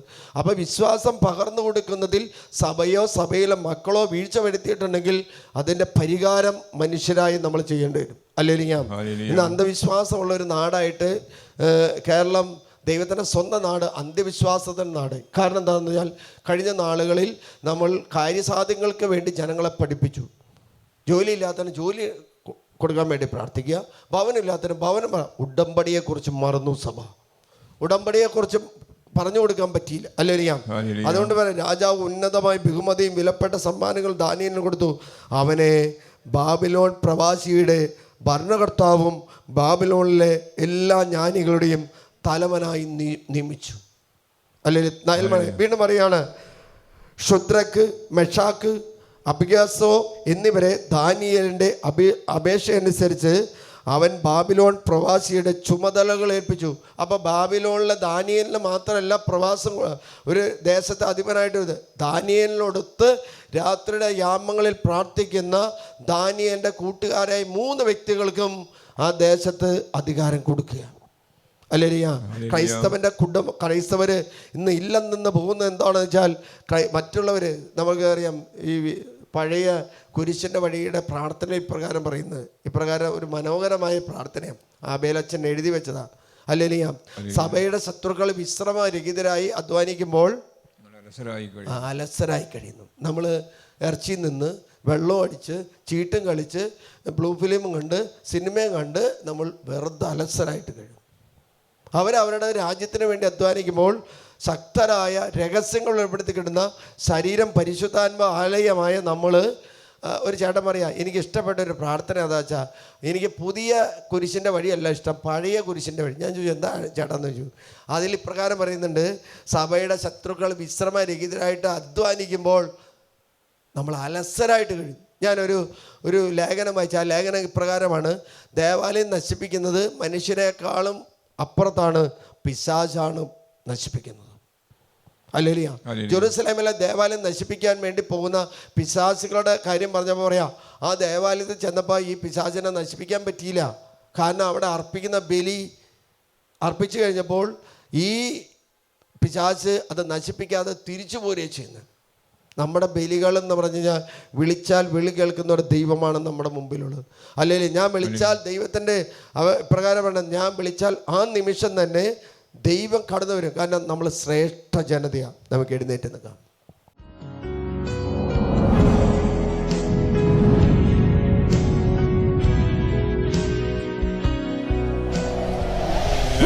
തീർന്നിട്ടില്ല, അടയാളങ്ങൾ ലോകത്തിൽ അത്ഭുതങ്ങൾ തീർന്നിട്ടില്ല, അടയാളങ്ങൾ പോർന്നിട്ടില്ല കാലത്തിൽ ഈ ലോകത്തിൽ. ദൈവശക്തി കുറഞ്ഞിട്ടില്ല, ദൈവത്തിൻ കൈ താഴ്ന്നിട്ടില്ല ലോകത്തിൽ ഈ കാലത്തിൽ. ദൈവശക്തി കുറഞ്ഞിട്ടില്ല, ദൈവത്തിൻ കൈ താഴ്ന്നിട്ടില്ല ലോകത്തിൽ ഈ കാലത്തിൽ. സ്വപ്നത്തിന്റെ രഹസ്യം വ്യാഖ്യാനിക്കാനുള്ള കൃപ കൊടുത്തത് ദാനിയേലിനാണ്. ഹല്ലേലൂയ. നമ്മുടെ വീട്ടിൽ ചിലപ്പോൾ കുട്ടികൾ സ്വപ്നം കാണുന്നുണ്ടോ? വീട്ടിൽ ജീവിത പങ്കാളി സ്വപ്നം കാണുന്നുണ്ടോ? അതിന്റെ വ്യാഖ്യാനത്തിന് വേണ്ടി നിങ്ങൾ പ്രാർത്ഥിക്കുമ്പോൾ ദൈവത്തിന്റെ ആത്മാവ് ആ വ്യാഖ്യാനിക്കാനുള്ള കൃപ നിങ്ങൾക്ക് വെളിപ്പെടുത്തി തരും. കർത്താവായ ദൈവമേ, ഞങ്ങളുടെ കുടുംബങ്ങളെ, ഞങ്ങളുടെ തലമുറകളെ സമർപ്പിച്ച് പ്രാർത്ഥിക്കുന്നു. ഞങ്ങളുടെ കുടുംബത്തിലെ അപ്പന്റെയും അമ്മയുടെയും 7 തലമുറകളെ സമർപ്പിച്ച് പ്രാർത്ഥിക്കുന്ന കർത്താവായ ദൈവമേ, ഞങ്ങളുടെ കുടുംബത്തിൽ വിശ്വാസം കഴിഞ്ഞ നാളുകളിൽ നഷ്ടപ്പെട്ടിട്ടുണ്ടെങ്കിൽ വിശ്വാസം നഷ്ടപ്പെടുത്തി ഏതെങ്കിലും മേഖലകൾ വെളിപ്പെടുത്തി തരുന്നതിന് വേണ്ടി ഏതെങ്കിലും ഇതിൽ ആഭിചാര പ്രവൃത്തികളുടെയോ കൽദായരുടെയോ ക്ഷുദ്രവിദ്യക്കാരുടെയോ ജ്യോതിഷന്റെ അടുത്തോ പണിക്കരുടെ അടുത്തോ അല്ലെങ്കിൽ മറ്റേ ഏതെങ്കിലും വ്യക്തികളുടെയോ അക്രൈസ്തവരുടെ അടുത്തോ അല്ലെങ്കിൽ മുഹമ്മദിയരുടെ അടുത്തോ ഉസ്താദുകളുടെ അടുത്തോ പോയിട്ടുണ്ടെങ്കിൽ കർത്താവെ, ഞങ്ങളുടെ വിശ്വാസത്തിനെതിരെ ചെയ്തു പോയ മേഖലയ്ക്ക് ഞങ്ങൾ പരിഹാരം ചെയ്ത് പ്രാർത്ഥിക്കുന്നു. കർത്താവെ, അതിന്റെ പരിഹാരമാണല്ലോ ആ ദേശത്തിന് വേണ്ടി, ആ രാജാവിന് വേണ്ടി അവർ രാത്രിയുടെ യാമങ്ങളിൽ എഴുന്നേറ്റ് പ്രാർത്ഥിച്ചപ്പോൾ ആ ദേശത്തെ രക്ഷിക്കുന്നതിന് വേണ്ടി, ആ ദേശത്തെ ജനങ്ങളെ രക്ഷിക്കുന്നതിന് വേണ്ടി, ആ ദേശത്തെ ജ്ഞാനികളെ രക്ഷിക്കുന്നതിന് വേണ്ടി, ഒപ്പം മന്ത്രവാദികൾ കൂടോത്രക്കാരെയും രക്ഷിക്കുന്നതിന് വേണ്ടി, കൊലപാതകത്തിൽ നിന്ന് ഒഴിവാക്കുന്നതിന് വേണ്ടി വിശ്വാസിയായ 4 വ്യക്തികൾ ഒന്നിച്ച് പ്രാർത്ഥിച്ചപ്പോൾ രഹസ്യങ്ങൾ വെളിപ്പെടുത്തുന്ന കർത്താവേ, നീ രഹസ്യം വെളിപ്പെടുത്തി കൊടുത്തതുപോലെ ഞങ്ങളുടെ കുടുംബങ്ങൾക്ക് വേണ്ടി, ഞങ്ങളുടെ തലമുറകൾക്ക് വേണ്ടി, ഞങ്ങളുടെ ദേശങ്ങൾക്ക് വേണ്ടി, ഞങ്ങളുടെ ഇടവകൾക്ക് വേണ്ടി, ഞങ്ങളുടെ ജില്ലകൾക്ക് വേണ്ടി, ഞങ്ങളുടെ സംസ്ഥാനങ്ങൾക്ക് വേണ്ടി, ഞങ്ങളുടെ രാജ്യങ്ങൾക്ക് വേണ്ടി, മറ്റ് സംസ്ഥാനങ്ങൾക്ക് വേണ്ടി, ക്രൈസ്തവ രാജ്യങ്ങൾക്ക് വേണ്ടി രാത്രിയുടെ യാമങ്ങളിൽ കൈകൾ ഉയർത്തി പ്രാർത്ഥിക്കാനുള്ള കൃപ ഞങ്ങൾക്ക് നൽകണമേ. കണ്ണുനീരോടുകൂടി പ്രാർത്ഥിക്കാനുള്ള കൃപ നൽകണമേ. ഹല്ലേലൂയ, ഹല്ലേലൂയ, ഹല്ലേലൂയ. പാമ്പുകളുടെയും തേളുകളുടെയും ശത്രുവിന്റെ സകല ശക്തികൾ ലൂക്ക 10:19 വെച്ച് ശാസിക്കുന്ന ബന്ധിക്കുന്നു. നിങ്ങൾ ലോകമെങ്ങും പോയി സകല ശിക്ഷയോടെ സുവിശേഷം പ്രസംഗിക്കും. ആരോഗ്യപ്പെടും, വിശ്വസിക്കാത്തവൻ ശിക്ഷിക്കപ്പെടും. വിശ്വസിക്കുന്നതോടെ അടയാളം അവർ എന്റെ നാമത്തിൽ പിശാചുക്കളെ ബഹിഷ്കരിക്കും. അവർ പുതിയ ഭാഷകൾ സംസാരിക്കും. സർപ്പങ്ങളെ കയ്യിലെടുക്കും. മാരകം എന്തുടിച്ചാലും അവർ ദുർബന്ധിക്കുക. നിങ്ങൾ രോഗിയുടെ മേൽ കൈവയ്ക്കും. സുമാർഗ മർക്കോസ് 16:14-19 പൗരോഹിത്യത്തിൽ സഭാ പിതാക്കന്മാരുടെ അപ്പസ്തോലന്മാരുടെ കൂട്ടായ്മ ത്രിത്വത്തിന്റെ നാമത്തിൽ ബന്ധിക്കുന്നു, ശാസിക്കുന്നു, ബഹിഷ്കരിക്കുന്നു. യേശുവിന്റെ നാമത്തിൽ ഞങ്ങൾ ഞങ്ങളുടെ കുടുംബത്തിൽ നിന്നും, കുടുംബാംഗങ്ങളിൽ നിന്നും, തലമുറയിൽ നിന്നും, ദേശങ്ങളിൽ നിന്നും യേശുവിന്റെ നാമത്തിൽ വിട്ടുപോടും. പോലെ ഇറങ്ങണമേ, അഗ്നിനാവായി പൊതിയണമേ, കൊടും കാറ്റായി വീശണമേ, ആത്മനദിയായി ഒഴുകണമേ. തീ പോലെ ഇറങ്ങണമേ, അഗ്നിനാവായി പതിയണമേ, കൊടും കാറ്റായി വീശണമേ, ആത്മനദിയായി ഒഴുകണമേ.